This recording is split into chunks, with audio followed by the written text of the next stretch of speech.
கிருபையினால் தெரிந்தெடுக்கப்பட்டவர்கள், இயேசுவின் இரத்தத்தினால் கழுவப்பட்டவர்கள். சாத்தானுக்கு இனிமேல் உங்கள் மேல் உரிமை இல்லை. எல்லாமே இயேசு, எல்லாமே இயேசு, எனக்கு எல்லாமே இயேசு. கர்த்தருக்கு ஸ்தோத்திரம் உண்டாவதாக. கர்த்தருக்கு ஸ்தோத்திரமாகலே.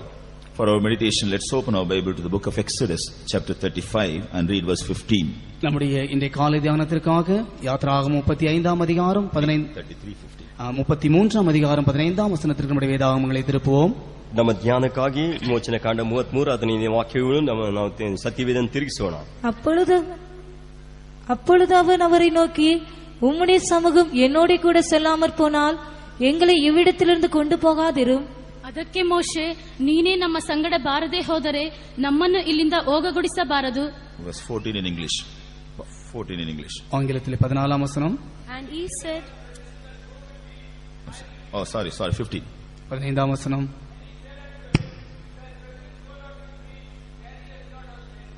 Praise be to God. கர்த்தருக்கு ஸ்தோத்திரம் உண்டாவதாக. கர்த்தருக்கு ஸ்தோத்திரமாகலே. We know how God delivered the people of Israel from the land of Egypt, and he was leading them towards the promised land. கர்த்தர் இஸ்ரவேல் ஜனங்களை எவ்வாறு எகிப்து தேசத்திலிருந்து விடுவித்து வாக்குத்தத்தம் பண்ணப்பட்டதான கானான் தேசத்தை நோக்கி கொண்டு போனார் என்று நாம் எல்லாரும் அறிந்திருக்கிறோம். ಕರ್ತನಾದ ದೇವರು ಇಸ್ರಾಯೇಲ್ ಜನರ ಐಗುಪ್ತ ದೇಶದಿಂದ ಬಿಡಿಸಿ ಕಾನಾನ್ ದೇಶಕ್ಕೆ ಯಾವ ರೀತಿ ಕರೆದುಕೊಂಡು ಹೋದನು ಎಂಬುದಾಗಿ ನಮಗೆ ತಿಳಿದಿದೆ. God wanted to dwell in the midst of his people. கர்த்தர் தம்முடைய ஜனங்களோடு வாசம் பண்ணும்படியாய் விரும்புகிறார். ದೇವರು ತನ್ನ ಜನರೊಂದಿಗೆ ವಾಸ ಮಾಡಲು ಇಷ್ಟಪಡುತ್ತಾನೆ. So God called Moses on the top of the mountain, and he gave them the pattern of the habitation of God. கர்த்தர் மோசேயை மலையின் மேலே அழைத்து அவர் வாசம் பண்ணுகிறதான வாசஸ்தலத்திற்குரியதான மாதிரியை அவனுடைய கையிலே கொடுத்தார். ಕರ್ತನು ಮೋಶೆಯನ್ನು ಬೆಟ್ಟಕ್ಕೆ ಕರೆದು ಆತನು ವಾಸ ಮಾಡುವಂತ ವಾಸಸ್ಥಳವನ್ನು ಮಾದರಿಯನ್ನು ತೋರಿಸಿದನು. Meanwhile, Satan deceived the people of God who were in the wilderness. இருந்தாலும் கூட சாத்தான் வனாந்திரத்திலே ஜனங்களை வஞ்சித்தான். ಆದರೂ ಕೂಡ ಸೈತಾನನು ಜನರನ್ನು ಅರಣ್ಯದಲ್ಲಿ ವಂಚಿಸಿದನು. As Moses delayed to come back, மோசே வர தாமதித்த பொழுது ಮೋಶೆ ಬರಲು ತಡವಾದದರಿಂದ all the people came to Aaron and told him, make us gods to lead us. ஜனங்கள் ஆரோனிடத்திலே வந்து எங்களை நடத்தும்படியாக தேவர்களை உண்டு பண்ணும் என்று சொன்னார். ಜನರು ಆರೋನ ಬಳಿಗೆ ಬಂದು ನಮ್ಮನ್ನು ನಡೆಸಲು ದೇವರನ್ನು ಉಂಟು ಮಾಡು ಎಂಬುದಾಗಿ ಹೇಳಿದರು. So golden calf was made, and they all worshipped the calf, and they also celebrated feast to it. அப்படினால் எல்லாரும் சேர்ந்து பொற்கன்று குட்டியை உண்டு பண்ணி அவர்கள் எல்லாரும் அதை நமஸ்கரித்து பண்டிகையை ஆசரிக்க ஆரம்பித்தார்கள். ಅವರೆಲ್ಲರೂ ಬಂಗಾರದ ಬಸವನನ್ನು ಉಂಟು ಮಾಡಿ ಅವರೆಲ್ಲ ಹಬ್ಬವನ್ನು ಆಚರಿಸಿದರು. When the Lord saw this, he told Moses, thy people whom thou hast brought out of the land of Egypt, they have corrupted themselves. இதை கண்டதான தேவன் மோசேயை நோக்கி, நீ எகிப்திலிருந்து அழைத்துக் கொண்டு வந்தான ஜனங்கள் வனாந்திரத்திலே தங்களை தீட்டுப்படுத்திக் கொண்டார்கள் என்று சொன்னார். ಇದನ್ನು ನೋಡಿದಂತ ದೇವರು ಮೋಶೆಯನ್ನು ನೋಡಿ, ನೀನು ಐಗುಪ್ತದಿಂದ ಕರೆದುಕೊಂಡು ಬಂದ ಜನರು ತಮ್ಮನ್ನು ಒಲೆಪಡಿಸಿಕೊಂಡರು ಎಂಬುದಾಗಿ ಹೇಳಿದರು. When Moses came down from the mountain, he saw what had happened in the wilderness. மோசே பர்வதத்திலிருந்து இறங்கி வந்து பார்த்த பொழுது வனாந்திரத்திலே ஜனங்கள் செய்தான காரியங்களை கண்டான். ಮೋಶೆ ಬೆಟ್ಟದಿಂದ ಇಳಿದು ಬರುವಾಗ ಅರಣ್ಯದಲ್ಲಿ ಜನರು ಮಾಡಿದಂತ ಕಾರ್ಯವನ್ನು ನೋಡಿದನು. He also became angry. அவனும் கூட கோபம் கொண்டான். ಅವನು ಕೂಡ ಕೋಪಗೊಂಡನು. He broke the molten calf, and also he punished the people, those who worshipped it. அவன் அந்த பொற்கன்று குட்டியை உடைத்து போட்டு அதை ஆராதித்ததான ஜனங்களையும் அவன் சபித்தான். ಅವನು ಆ ಬಂಗಾರದ ಬಸವನ್ನು ಅದು ಒಡೆದು ಹಾಕಿ ಆ ಜನರು ಆರಾಧಿಸಿದ ಜನರನ್ನು ಶಪಿಸಿದನು. After this incident, the Lord told him, I will not lead these people anymore. அதற்கு பின்பு தேவன் இந்த ஜனங்களை இனிமேல் நான் நடத்த போவதில்லை என்று சொன்னார். ಅದಕ್ಕೆ ನಂತರ ಜನರನ್ನು ದೇವರು ಇನ್ನು ಮುಂದೆ ನಾನು ನಡೆಸುವುದಿಲ್ಲ ಎಂಬುದಾಗಿ ಹೇಳಿದನು. We read about this in the first and second verses of the same chapter. இதே அதிகாரத்தின் முதல் 2 வசனங்களிலே நாம் இதை குறித்து வாசிக்கலாம். ಇದೇ ಅಧ್ಯಾಯದ ಮೊದಲ 2 ವಾಕ್ಯಗಳನ್ನು ನಾವು ಇದನ್ನು ಕುರಿತು ಓದಬಹುದು. Then Moses told the Lord. கர்த்தர் மோசேயை நோக்கி. Then Moses told the Lord. அதன் பின்பு மோசே கர்த்தரை பார்த்து, மோசே கர்த்தனை நோடி, Lord, if thy presence go not with me, carry us not up hence. அப்பொழுது மோசே கர்த்தரை பார்த்து, உம்முடைய சமூகம் என்னோட கூட செல்லாமற் போனால் எங்களை இவ்விடத்திலிருந்து கொண்டு போகாதிரும் என்று சொன்னான். ಕರ್ತನು ಮೋಶೆಯನ್ನು ಕರ್ತನು ನೋಡಿ, ನೀನು ನಮ್ಮ ಸಂಗಡ ಬರದೆ ಹೋದರೆ ನೀನು ನಮ್ಮನ್ನು ಇಲ್ಲಿಂದ ಹೋಗಗೊಳಿಸಬಾರದು ಅಂತ ಹೇಳಿದ. For Moses knew the value and the greatness of the presence of God. இங்கே மோசே கர்த்தருடைய சமூகத்தினுடைய மேன்மையை குறித்து இங்கே பேசுகிறான். ಇಲ್ಲಿ ಮೋಶೆಯು ಕರ್ತನ ಸಮೂಹದ ಶ್ರೇಷ್ಠತೆಯನ್ನು ಕುರಿತು ಮಾತನಾಡುತ್ತಾನೆ. Praise be to God. கர்த்தருக்கு ஸ்தோத்திரம் உண்டாவதாக. ಕರ್ತನಿಗೆ ಸ್ತೋತ್ರ ಉಂಟಾಗಲಿ. Dear children of God, God has brought us also in our spiritual wilderness. அருமையான தேவனுடைய ஜனங்களே, கர்த்தர் நம்மையும் கூட இந்த ಆವಿಕುರಿದಾನ ವರಾಂತರத்திலே கொண்டு வந்திருக்கிறார். ಪ್ರಿಯವಾದ ದೇವಜನರೇ, ನಮ್ಮನ್ನು ದೇವರು ಆತ್ಮಿಕ ಅರಣ್ಯದಲ್ಲಿ ಕರೆತಂದಿದ್ದಾನೆ. We are also journeying towards our promised land. நாமும் கூட நம்முடைய வாக்குத்தத்தம் பண்ணப்பட்டதான தேசத்தை நோக்கி பிரயாணம் பண்ணி கொண்டிருக்கிறோம். ನಾವು ಸಹ ವಾಗ್ದಾನ ಮಾಡப்பட்டಂತ ದೇಶವನ್ನು ನೋಡಿ ಹೋಗುತ್ತಿದ್ದೇವೆ. How many of us realize the necessity of the presence of God with us? நம்மில் எத்தனை பேர் கர்த்தருடைய சமூகத்தை குறித்ததான உணர்வோடு காணப்படுகிறோம்? ನಮ್ಮಲ್ಲಿ ಎಷ್ಟು ಮಂದಿ Necessity of the presence of God. தேவனுடைய சமூகத்தினுடைய தேவையை குறித்ததான உணர்வோடு காணப்படுகிறோம்? ನಾವು ಎಷ್ಟು ಮಂದಿ ದೇವರ ಸನ್ನಿಧಾನ ಅಂತ ಶ್ರೇಷ್ಠತೆ ಕುರಿತು ತಿಳಿದುಕೊಂಡಿದ್ದೇವೆ. Perhaps we may have some knowledge. ஒருவேளை நமக்கு ஒரு கொஞ்சம் அறிவு இருக்கலாம். ಒಂದು ವೇಳೆ ನಮಗೆ ಕೆಲವು We ತಿಳುವಳಿಕೆ may have ಇರಬಹುದು. some experience. நமக்கு சில அனுபவங்கள் இருக்கலாம். ಕೆಲವು ಅನುಭವಗಳು ಇರಬಹುದು. We may have some talents and gifts. நமக்கு சில வரங்களும் தாளந்துகளும் இருக்கலாம். ಕೆಲವು ವರಗಳು ತಾಲಂತುಗಳು ಇರಬಹುದು. We may have influence. நமக்கு மற்றவர்களுடைய நமக்கு செல்வங்கள் இருக்கலாம். ನಮಗೆ ಒಂದು ವೇಳೆ நமக்கு செல்வாக்கு இருக்கலாம். ನಮಗೆ ಚೆಲುವೆಗಳು ಇರಬಹುದು. How many of us lean upon all these things to go forward in our life? நம்முடைய இந்த எல்லா காரியங்களிலும் சார்ந்து கொண்டு நம்ம எத்தனை பேர் நம்முடைய ஜீவியத்திலே நம்முடைய பிரயாணத்தில் முன்னே போய் கொண்டிருக்கிறோம்? ಇವುಗಳ ಮೇಲೆ ನಾವು ಇರಿಕೊಂಡು ನಮ್ಮ ಪ್ರಯಾಣವನ್ನು ಎಷ್ಟು ಜನ ಮುಂದೆ ಹೋಗುತ್ತಿದ್ದೇವೆ? Leaning upon all these things, perhaps we may go, but we will not reach the destination. இந்த எல்லா காரியங்களையும் சார்ந்து கொண்டு ஒருவேளை நாம் பிரயாணமாய் போகலாம், ஆனால் நாம் போய் சேர வேண்டியதான இடத்திற்கு போய் சேர முடியாது. ಇವುಗಳ ಮೇಲೆ ಒರಗಿಕೊಂಡು ನಮ್ಮ ಪ್ರಯಾಣವನ್ನು ಮಾಡಬಹುದು, ಆದರೆ ನಾವು ಹೋಗಿ ಸೇರಬೇಕಾದ ಸ್ಥಳಕ್ಕೆ ಹೋಗಿ ಸೇರುವುದಕ್ಕಾಗುವುದಿಲ್ಲ. When the presence of God is not with us, we will not progress in our life. தேவனுடைய சமூகம் நம்மோடு இராமற் போகும் என்றால் நாம் நம்முடைய ஜீவியத்திலே முன்னேற முடியாது. ದೇವರ ಸಮೂಹವು ನಮ್ಮ ಸನ್ನಿಧಾನ ನಮ್ಮೊಂದಿಗೆ ಇರದೇ ಹೋದರೆ ನಾವು ಮುಂದೆ ಹೋಗೋದಕ್ಕೆ ಸಾಧ್ಯವಾಗುವುದಿಲ್ಲ. When the presence of God is not with us, we will not prosper in our life. தேவனுடைய சமூகம் நம்மோடு இல்லாமல் இருக்கும் என்றால் நம்முடைய ஜீவியத்தை நாம் செழிப்படைய முடியாது. ದೇವರ ಸಮೂಹ ನಮ್ಮೊಂದಿಗೆ ಇರದೇ ಹೋದರೆ ನಮ್ಮ ಜೀವಿತದಲ್ಲಿ ಅಭಿವೃದ್ಧಿ ಹೊಂದಲಿಕ್ಕೆ ಸಾಧ್ಯವಿಲ್ಲ. Because Moses knew the value of the presence of God, he told him, Lord, if thy presence do not come with us, please do not take us from here. மோசே தேவனுடைய சமூகத்தினுடைய மேன்மையை அறிந்திருந்தபடியினாலே அவன் சொல்கிறான், கர்த்தாவே உம்முடைய சமூகங்களோடு கூட வராமற் போனால் நான் இங்கே இருந்து போக மாட்டேன் என்று சொல்கிறான். ಮೋಶೆ ದೇವರ ಸನ್ನಿಧಾನ ಶ್ರೇಷ್ಠವನ್ನು ತಿಳಿದುಕೊಂಡು ಅವನು ಮೋಶೆ ದೇವರನ್ನು ನೋಡಿ ಹೇಳುತ್ತಾನೆ, ನೀನು ನಮ್ಮ ಸಂಗಡ ಬರದೆ ಹೋದ್ರೆ ನಮ್ಮನ್ನೊಂದಿಗೆ ನೀನು ನಮ್ಮನ್ನು ಹೋಗಗೊಳಿಸಬೇಡ ಅಂತ It's the ಹೇಳಿದ. desire of God concerning his people that his people must value the presence of God. தேவனுடைய ஜனங்கள் அவருடைய சமூகத்தினுடைய மதிப்பை அறிந்து கொள்ள வேண்டும் என்பதுதான் தேவனுடைய வாஞ்சியாயிருக்கிறது. ದೇವ ಜನರು ಆತನ ಸಮೂಹದ ಶ್ರೇಷ್ಠವನ್ನು ತಿಳಿದುಕೊಳ್ಳಬೇಕೆಂಬುದೇ ಆತನ ಉದ್ದೇಶವಾಗಿದೆ. Praise be to God. கர்த்தருக்கு ஸ்தோத்திரம் உண்டாவதாக. ಕರ್ತನಿಗೆ ಸ್ತೋತ್ರ ಉಂಟಾಗಲಿ. Without the presence of God, we cannot do anything.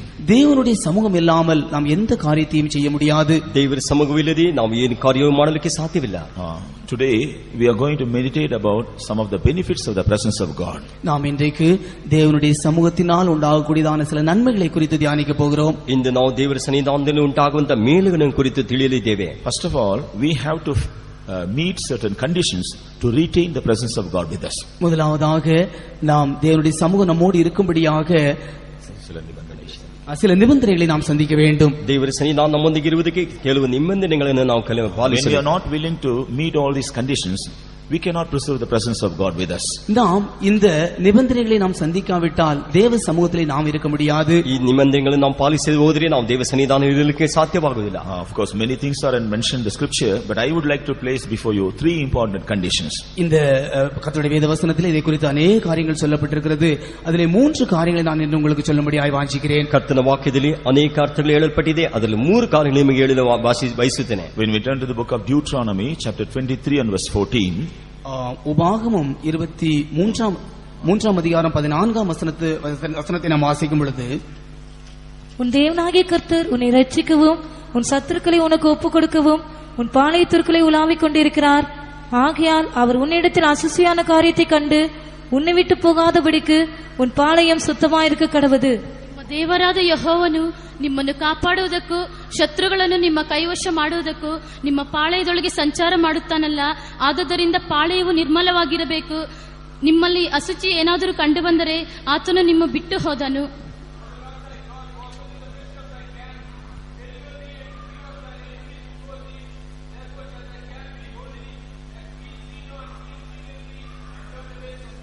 so the first condition is முதலாவது நிபந்தனை, ಮೊದಲನೆಯ ನಿಯಮಗಳಿದು. we are the camp of the Lord and we must be holy for the Lord to dwell with us. நாம் கர்த்தருடைய பாளையமாய் இருக்கிறோம். கர்த்தர் நமக்குள்ளே வாசம் பண்ணும்படியாக நம்முடைய பாளையம் சுத்தமாய் இருக்க வேண்டும். ಕರ್ತನ ನಮ್ಮ ಪಾಳೆಯವಾಗಿದ್ದೇವೆ ನಾವು. ನಮ್ಮ ಪಾಳಿದ ಕತ್ತನು ಸಂಚರಿಸಲಿಕ್ಕೆ ನಮ್ಮ ಪಾಳಿ ಶುದ್ಧವಾಗಿರಬೇಕು. When we give room for uncleanness to enter in, we cannot preserve the presence of God. நமக்குள்ளே அசுசி வர நாம் இடம் கொடுப்போம் என்றால் நாம் கர்த்தருடைய சமூகத்திலே நாம் காணப்பட முடியாது. ನಮ್ಮಲ್ಲಿ ಅಶುದ್ಧತೆ ಕಾಣಲ್ಪಡುವುದಾದರೆ ನಾವು ಕರ್ತನ ಸನ್ನಿಧಾನ ಕಾಣಲ್ಪಡುವುದಕ್ಕೆ ಸಾಧ್ಯವಾಗುವುದಿಲ್ಲ. Here we find when the Lord sees any uncleanness in our life, He will depart away from us. நாம் நமக்குள்ளே ஏதாவது அசுசியை காணப்படும் என்றால் நம்மிடத்திலிருந்து அந்த அசுசிகளை நீக்கிவிட வேண்டும். He will depart away. அவர் நம்மை விட்டு நீங்கி போய்விடுவார். ನಮ್ಮಲ್ಲಿ ಅಶುದ್ಧತೆ ಕಾಣಲ್ಪಡುವುದಾದರೆ ಆತ ನಮ್ಮನ್ನು ಬಿಟ್ಟು ದಾಟಿ ಹೋಗುತ್ತಾನೆ. So very often we have to sanctify ourselves and purify ourselves to preserve the presence of God with us. அப்படினால் தேவ சமூகத்தை நமக்குள்ளே காத்துக்கொள்ளும்படியாக அடிக்கடி நாம் நம்மை சுத்திகரித்து பரிசுத்தப்படுத்திக் கொள்ள வேண்டும். ನಾವು ದೇವರ ಸನ್ನಿಧಾನವನ್ನು ಕಾಪಾಡಿಕೊಳ್ಳುವುದಕ್ಕಾಗಿ ಆಗಾಗ ನಮ್ಮನ್ನು ಪರಿಶುದ್ಧ ಮಾಡಿ ಶುದ್ಧೀಕರಿಸಿಕೊಳ್ಳಬೇಕು. That's why we also have sanctification meetings very often and also have the Holy Communion. அப்படினால் தான் நாம் அடிக்கடி சுத்திகரிப்பு கூட்டங்களையும் பரிசுத்த ராப்போஜன ஆராதனையும் நாம் ஏற்படுத்துகிறோம். ಆದ್ದರಿಂದ ನಾವು ಆಗಾಗ ಪರಿಶುದ್ಧ ಶುದ್ಧೀಕರಣ ಕೂಟಗಳು ಪರಿಶುದ್ಧ ಪಂಕ್ತಿಯನ್ನು ನಾವು ಏರ್ಪಡಿಸುತ್ತೇವೆ. The second condition, இரண்டாவது நிபந்தனையானது ಎರಡನೇ ನಿಯಮವು 2 Chronicles chapter 15 and verse 2. 2 நாளாகமம் 15ஆம் அதிகாரம் 2ஆம் வசனம். 2 ಪೂರ್ವಕಾಲ ವೃತ್ತಾಂತರ 15ನೇ ಅಧ್ಯಾಯ 2ನೇ ವಚನ. அவன் வெளியே ஆசாவுக்கு எதிர்கொண்டு போய் அவனை நோக்கி, ஆசாவே, யூதா பென்யமின் கோத்திரங்களின் சகல மனுஷரை கேளுங்கள். நீங்கள் கர்த்தரோடு இருந்தால் அவர் உங்களோடு இருப்பார். நீங்கள் அவரை தேடினால் உங்களுக்கு வெளிப்படுவார். அவரை விட்டீர்களே ஆகில் அவர் உங்களை விட்டு விடுவார். ದೇವರ ಆತ್ಮ ಬಂದದರಿಂದ ಅವನು ಆಸನನ್ನು ಎದುರುಗೊಳ್ಳುವುದಕ್ಕೆ ಹೋಗಿ ಅವನಿಗೆ, ಆಸನೆ, ಎಲ್ಲಾ ಯಹೂದ ಬೆನ್ಯಾಮೀನ್ ಕುಲಗಳವರೇ ಕಿವಿಗೊಡಿರಿ. ನೀವು ಯೆಹೋವನನ್ನು ಹೊಂದಿಕೊಂಡಿರುವ ತನಕ ಆತನು ನಿಮ್ಮೊಂದಿಗಿರುವನು. ನೀವು ಆತನನ್ನು ಹುಡುಕಿದರೆ ನಿಮಗೆ ಸಿಕ್ಕುವನು. ಆತನನ್ನು ಬಿಟ್ಟರೆ ಆತನು ನಿಮ್ಮನ್ನು ಬಿಟ್ಟು ಬಿಡುವನು.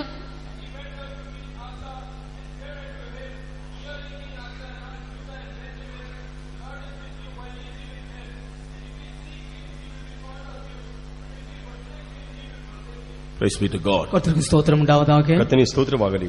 If you are with the Lord will be with you. நீங்கள் கர்த்தரோடு இருந்தால் அவர் உங்களோடு இருப்பார். ನೀವು ಕರ್ತನೊಂದಿಗಿದ್ದೀರಿ, ಆತ ನಿಮ್ಮೊಂದಿಗಿರುವನು. If you seek Him, He will be found of you. நீங்கள் அவரை தேடினால் அவர் உங்களுக்கு வெளிப்படுவார். ನೀವು ಆತನ ಹುಡುಕಿದಿರಿ, ಆತ ನಿಮಗೆ ಸಿಗುವನು. When you forsake Him, He will forsake you. அவரை நீங்கள் விட்டு விடுவீர்கள் என்றால் அவரும் உங்களை விட்டு விடுவார். ನೀವು ಆತನ ಬಿಟ್ಟಿರಿ, ಆತ ನಿಮ್ಮನ್ನು ಬಿಟ್ಟು So ಬಿಡುವನು. what should we do for the Lord to be with us?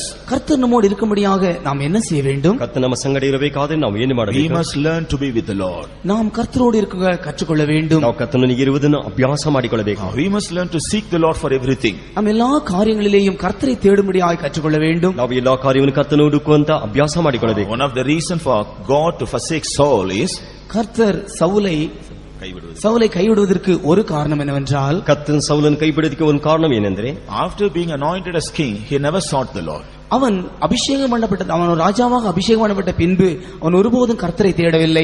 ಅವನು ರಾಜನಾಗಿ ಅಭಿಷೇಕ ಮಾಡಲ್ಪಟ್ಟ ಮೇಲೆ ಒಂದು ಕಾಲ ದೇವರನ್ನು ಹುಡುಕಲಿಲ್ಲ. He didn't honor the presence of God. அவன் தேவ சமூகத்தை கனப்படுத்தவில்லை. ಅವನು ದೇವರ ಸನ್ನಿಧಾನವನ್ನು ಘನಪಡಿಸಲಿಲ್ಲ. He didn't respect the words of God. அவன் கர்த்தருடைய வார்த்தைகளை மதிக்கவில்லை. ಅವನು ದೇವರ ವಾಕ್ಯವನ್ನು ಓದಲಿಲ್ಲ. So God had to forsake him. ஆனபடியால் தான் கர்த்தர் அவனை தள்ளிவிட்டார். ಆದ್ರಿಂದ ಕರ್ತನ ಅವನನ್ನು ಕೈ ಬಿಟ್ಟು ಬಿಟ್ಟನು. He was not with God, and so God did not want to be with him. நாம் கர்த்தரோடு He was not with God. அவன் கர்த்தரோடு இல்லாதபடியினாலே கர்த்தர் அவனோடு இருக்க விரும்பவில்லை. ಕರ್ತನ ಆತನೊಂದಿಗೆ ಇಲ್ಲದಿರುವುದರಿಂದ ಕರ್ತನ ಅವನನ್ನು ಇರುವುದಕ್ಕೆ ಇಷ್ಟಪಡಲಿಲ್ಲ. But David was not so. ஆனால் தாவீது அப்படி அல்ல. ಆದರೆ ದಾವೀದನ ಹಾಗೆ ಅಲ್ಲ. After he was anointed king over Israel, அவன் இஸ்ரவேல் ஜனங்களுக்கு மேலாக ராஜாவாக அபிஷேகம் பண்ணப்பட்ட பின்பு, ಅವನು ಇಸ್ರಾಯೇಲ್ ಜನರಿಗೆ ಅರಸನಾಗಿ ರಾಜನಾಗಿ ಅಭಿಷೇಕ ಮಾಡಲ್ಪಟ್ಟ ಮೇಲೆ the first thing he did was bringing the presence of God to his kingdom. அவன் முதலாவது செய்த காரியம் அவனுடைய ராஜ்ய வாரத்துக்குள்ளே அவன் தேவ சமூகத்தை கொண்டு வந்தான். ಅವನು ಮೊದಲನೇದಾಗಿ ಮೊದಲು ಅವನ ರಾಜ್ಯಭಾರದಲ್ಲಿ ದೇವರ ಸನ್ನಿಧಾನವನ್ನು ತಂದನು. He brought the ark of God. அவன் கர்த்தருடைய பெட்டியை அவனுடைய ராஜ்யபாரத்தை கொண்டு வந்தான். ಅವನು ತನ್ನ ಕರ್ತನ ಪೆಟ್ಟಿಯನ್ನು ತನ್ನ ರಾಜ್ಯದೊಳಗೆ ತಂದನು. Likewise he brought the presence of God. அவன் அதை போலவே தேவ சமூகத்தை கொண்டு வந்தான். ಅದೇ ರೀತಿಯಾಗಿ ದೇವರ ಸನ್ನಿಧಾನವನ್ನು ತರತನು. So he was with God, and so the Lord was with him until his end.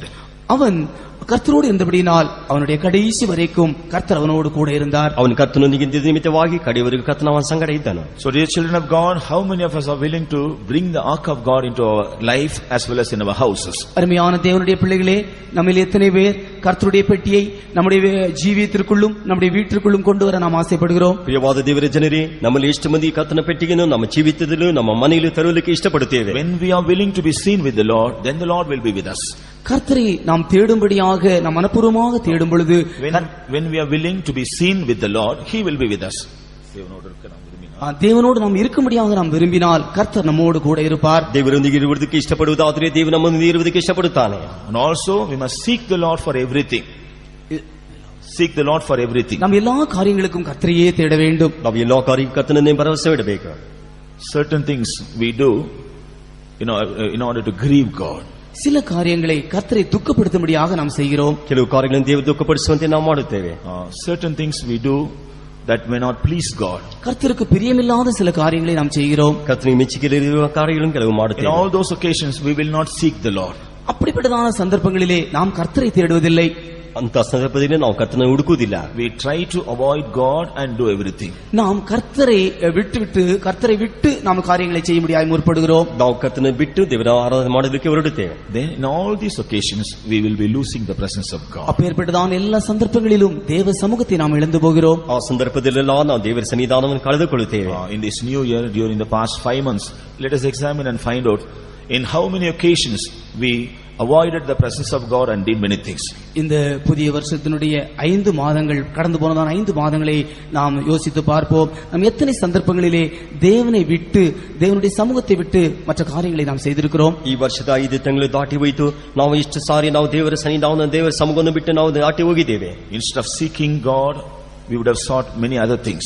நாம் தேவனை தேடுவதை விட்டு அந்த சந்தர்ப்பத்திலே மற்ற பல காரியங்களை தேடி இருக்கிறோம். ನಾವು ದೇವರನ್ನು ಬಿಟ್ಟು ಅನೇಕ ಕಾರ್ಯಗಳನ್ನು ನಾವು ಹುಡುಕಿ ಹೋಗಿದ್ದೇವೆ. By doing this we have lost the presence of God. இப்படி செய்யறது நிமித்தமாக தேவ சமூகத்தை நாம் இழந்து போயிருக்கிறோம். ಈ ರೀತಿ ಮಾಡುವುದರಿಂದ ನಾವು ದೇವರ ಸಮೂಹವನ್ನು ಕಳೆದುಕೊಂಡಿದ್ದೇವೆ. In order to preserve the presence of God, நாம் தேவ சமூகத்தை காத்துக்கொள்வதற்கு பதிலாக ನಾವು ದೇವರ in order to ಸನ್ನಿಧಾನವನ್ನು preserve the presence of ಕಾಪಾಡಿಕೊಳ್ಳುವುದಕ್ಕೆ God, நாம் தேவனுடைய சமூகத்தை பாதுகாக்க ದೇವರ ಸನ್ನಿಧಾನವನ್ನು ಕಾಪಾಡಿಕೊಳ್ಳುವುದಕ್ಕೆ we must be always learn to be with Him. நாம் தேவனோடு எப்பொழுதும் இருக்கும்படியாக நாம் கற்றுக்கொள்ள வேண்டும். ನಾವು ದೇವರೊಂದಿಗೆ ಇರುವುದಕ್ಕೆ ನಾವು ಅಭ್ಯಾಸ ಮಾಡಿಕೊಳ್ಳಬೇಕು. We must seek God for everything. நாம் எல்லா காரியங்களிலும் தேவனையே தேட வேண்டும். ನಾವು ಎಲ್ಲಾ ಕಾರ್ಯಕ್ಕೂ ದೇವರನ್ನೇ ಹುಡುಕಬೇಕು. And when we turn to Philippians chapter 4 and read the 9th verse, நாம் பிலிப்பியர் 4ஆம் அதிகாரம் 5ஆம் வசனத்தை நாம் வாசிக்கும் பொழுது, ನಾವು ಫಿಲಿಪ್ಪದವರಿಗೆ 4ನೇ ಅಧ್ಯಾಯ 5ನೇ ವಾಕ್ಯ, 4ஆம் அதிகாரம் 9ஆம் வசனத்தை வாசிக்கும் பொழுது, 4ನೇ ಅಧ್ಯಾಯ 9ನೇ ವಚನವನ್ನು, நீங்கள் என்னிடத்தில் கற்றும் அடைந்தும் கேட்டும் கண்டும் இருக்கிறவைகளோ அவைகளையே செய்யுங்கள், அப்பொழுது சமாதானத்தின் தேவன் உங்களோடு இருப்பார். ನೀವು ಯಾವುದನ್ನು ನನ್ನಿಂದ ಕಲಿತು ಹೊಂದಿದಿರೋ ಮತ್ತು ಯಾವುದನ್ನು ನನ್ನಲ್ಲಿ ಕೇಳಿ ಕಂಡಿರೋ ಅದನ್ನೇ ಮಾಡುತ್ತಾ ಬನ್ನಿರಿ. ಹೀಗೆ ಮಾಡಿದರೆ ಶಾಂತಿದಾಯಕನಾದ ದೇವರು ನಿಮ್ಮೊಂದಿಗಿರುವನು. Here send English.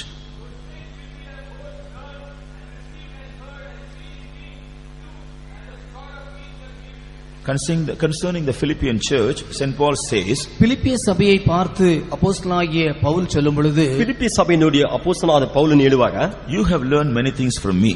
நீங்கள் என்னிடத்திலே ಅನೇಕ காரியங்களை கற்றுக்கொண்டிருக்கிறீர்கள். ನೀವು ನನ್ನ ಬಳಿಗೆ ಅನೇಕ ಕಾರ್ಯಗಳನ್ನು ಕಲಿತುಕೊಂಡಿದ್ದೀರಾ. You have received many things from me. நீங்கள் என்னிடத்தில் ಅನೇಕ காரியங்களை பெற்றிருக்கிறீர்கள். ನೀವು ನನ್ನ ಬಳಿ ಅನೇಕ ಕಾರ್ಯಗಳನ್ನು ಹೊಂದಿಕೊಂಡಿದ್ದೀರಾ. You have heard many things from me. என்னிடத்திலிருந்து நீங்கள் ಅನೇಕ காரியங்களை கேட்டிருக்கிறீர்கள். ನನ್ನ ಬಳಿಗೆ ಅನೇಕ ಕಾರ್ಯಗಳನ್ನು ಕೇಳಿದ್ದೀರಾ. And also you have seen many things in me.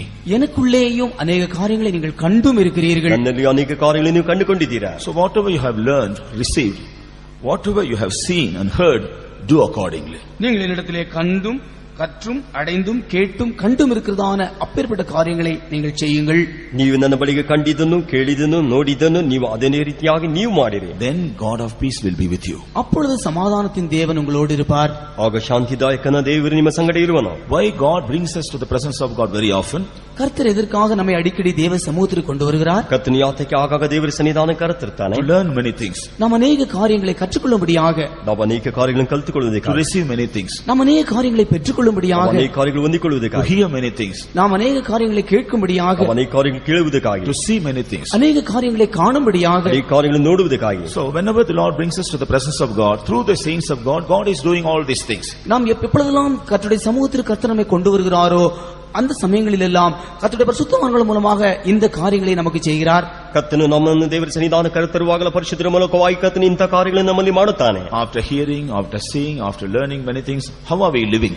நாம் அநேக காரியங்களை கண்டும் கேட்டும் கற்றும் அப்பேற்பட்டதான காரியங்களை செய்த பின்பு நாம் எப்படி காணப்படுகிறோம்? ನಾವು ಅನೇಕ ಕಾರ್ಯಗಳನ್ನು ಕೇಳಿ ನೋಡಿ ಕಲಿತುಕೊಂಡ ಮೇಲೆ ನಾವು ಎಂತವರಾಗಿ ಕಾಣಲ್ಪಡುತ್ತೇವೆ. If you are able to live what we have heard and learned in the presence of God, then the Lord will be with us. நாம் தேவ சமூகத்திலே எந்த காரியங்களை கண்டோமோ கேட்டோமோ நாம் கற்றுக்கொண்டோமோ அதன்படி செய்வோம் என்றால் அப்பொழுது கர்த்தர் நம்மை ஆசீர்வதிப்பார். ನಾವು ದೇವರ ಸನ್ನಿಧಾನ ಯಾವುದನ್ನು ಕಲಿತಿದ್ದೋ அவர் நம்மோடு கூட இருப்பார். ಅದನ್ನು ನಾವು ಮಾಡುವಾಗ ದೇವರು ನಮ್ಮ ಸಂಗಡ ಇರುತ್ತಾನೆ. In short, if we are willing to live according to what we receive in the presence of God, the Lord will be with us.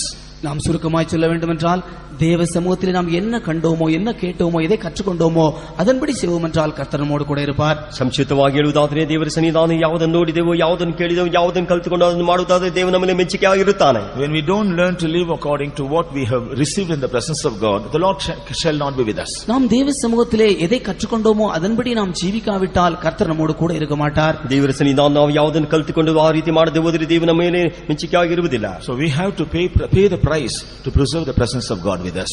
நாம் தேவ சமூகத்தை நாம் காத்துக்கொள்ளும்படியாக நாம் அதற்காக ஒரு விலைக்கிரயத்தை கொடுக்க வேண்டும். ದೇವರ ಸನ್ನಿಧಾನವನ್ನು ಕಾಪಾಡಿಕೊಳ್ಳುವುದಕ್ಕಾಗಿ ಅದಕ್ಕೆ ಬೇಕಾದ ಬೆಲೆಯ ಕ್ರಿಯೆಯನ್ನು ಕೊಡಬೇಕು. Why God wants us to be seen in the presence of God? கர்த்தர் எதற்காக தேவ சமூகத்தில் இருக்கும்படியாய் வாஞ்சிக்கிறார்? ಕರ್ತನು ಯಾತಕ್ಕೆ ದೇವರ ಸನ್ನಿಧಾನ ಇರುವುದಕ್ಕಾಗಿ ಇಷ್ಟಪಡುತ್ತಾನೆ? We know when God created all the living creatures, கர்த்தர் எல்லா ஜீவராசிகளையும் சிருஷ்டித்த பொழுது ದೇವರೇ ಎಲ್ಲ ಜೀವರಾಶಿಗಳನ್ನು ಸೃಷ್ಟಿಸಿದ ಮೇಲೆ He never wanted them to be with Him. He never wanted all those things to be with Him. அவைகளோடு அவர் இருக்கும்படியாக விரும்பவில்லை. ಅವರೊಂದಿಗೆ ಆತನು ಇರುವುದಕ್ಕೆ ಇಷ್ಟಪಡಲಿಲ್ಲ. அவைகள் எல்லாம் அவரோடு இருக்கும்படியாக அவர் விரும்பவில்லை. ಅವೆಲ್ಲವೂ ಆತನೊಂದಿಗೆ ಇರುವುದಕ್ಕೆ ಇಷ್ಟಪಡಲಿಲ್ಲ. But when God created man after His own likeness and image, ஆனால் மனுஷனை தன்னுடைய சொந்த சாயலாக தன்னுடைய ரூபத்தின்படி சிருஷ்டித்த பின்பு ದೇವರು ತನ್ನ ಸಾರೂಪ್ಯಕ್ಕನುಸಾರವಾಗಿ ರೂಪಕ್ಕನುಸಾರವಾಗಿ ಮನುಷ್ಯನ ಉಂಟು ಮಾಡಿದ ಮೇಲೆ He wanted that man to be always with Him. அந்த மனுஷனானவன் தன்னோடே இருக்கும்படியாக அவர் வாஞ்சித்தார். ಆ ಮನುಷ್ಯன் ತನ್ನೊಂದಿಗೆ ಇರಬೇಕೆಂಬುದಾಗಿ ಇಷ್ಟಪಟ್ಟನು. So man was created to live with God. மனுஷன் தேவனோடு இருக்கும்படியாகவே சிருஷ்டிக்கப்பட்டான். ಮನುಷ್ಯನ್ ದೇವರೊಂದಿಗೆ ಇರುವುದಕ್ಕಾಗಿ ಸೃಷ್ಟಿಸಲ್ಪಟ್ಟನು. But being deceived by Satan, the first man lost this experience. ஆனால் சாத்தானால் வஞ்சிக்கப்பட்டதான முதலாவது மனிதன் இந்த அனுபவத்தை இழந்து போனான். ಆದರೆ ಸೈತಾನ ವಂಚಿಸಲ್ಪಟ್ಟ ಮೊದಲೇ ಮನುಷ್ಯನ ಈ ಅನುಭವಗಳನ್ನು ಕಳೆದುಕೊಂಡನು. In the life of the children of Israel, who were called the people of God in the Old Testament, பழைய ஏற்பாட்டிலே தேவனுடைய ஜனங்கள் என்று அழைக்கப்பட்டதான இஸ்ரவேல் ஜனங்களுடைய ஜீவியத்திலே ಹಳೆಯ ಒಡಂಬಡಿಕೆ ಕಾಲದಲ್ಲಿ ದೇವ ಜನರು ಎಂಬುದಾಗಿ ಕರೆಯಲ್ಪಟ್ಟ ಇಸ್ರಾಯೇಲರ ಜೀವಿತದಲ್ಲಿ God wanted to dwell with them. கர்த்தர் அவர்களோடு வாசம் பண்ணும்படியாய் விரும்பினார். ಕರ್ತನ ಅವರ ಮಧ್ಯದಲ್ಲಿ ವಾಸ ಮಾಡಲು ಇಷ್ಟಪಟ್ಟನು. Because He wanted His people to be with Him, He wanted to dwell in their midst. கர்த்தர் அவருடைய ஜனங்கள் அவரோடு இருக்கும்படியாக அவர்கள் மத்தியிலே ஒரு வாசம் பண்ணும்படியாய் விரும்பினார். ಜನರು ಆತನೊಂದಿಗೆ ಇರುವುದಕ್ಕಾಗಿ ಅವರ ಮಧ್ಯದಲ್ಲಿ ದೇವರ ವಾಸ ಮಾಡಲು ಇಷ್ಟಪಟ್ಟನು. Even the Old Testament people also never fulfilled the desire of God. பழைய ஏற்பாட்டு ஜனங்கள் கூட தேவனுடைய வாஞ்சியை அவர்கள் முற்றிலுமாக அவர்கள் நிறைவேற்றவில்லை.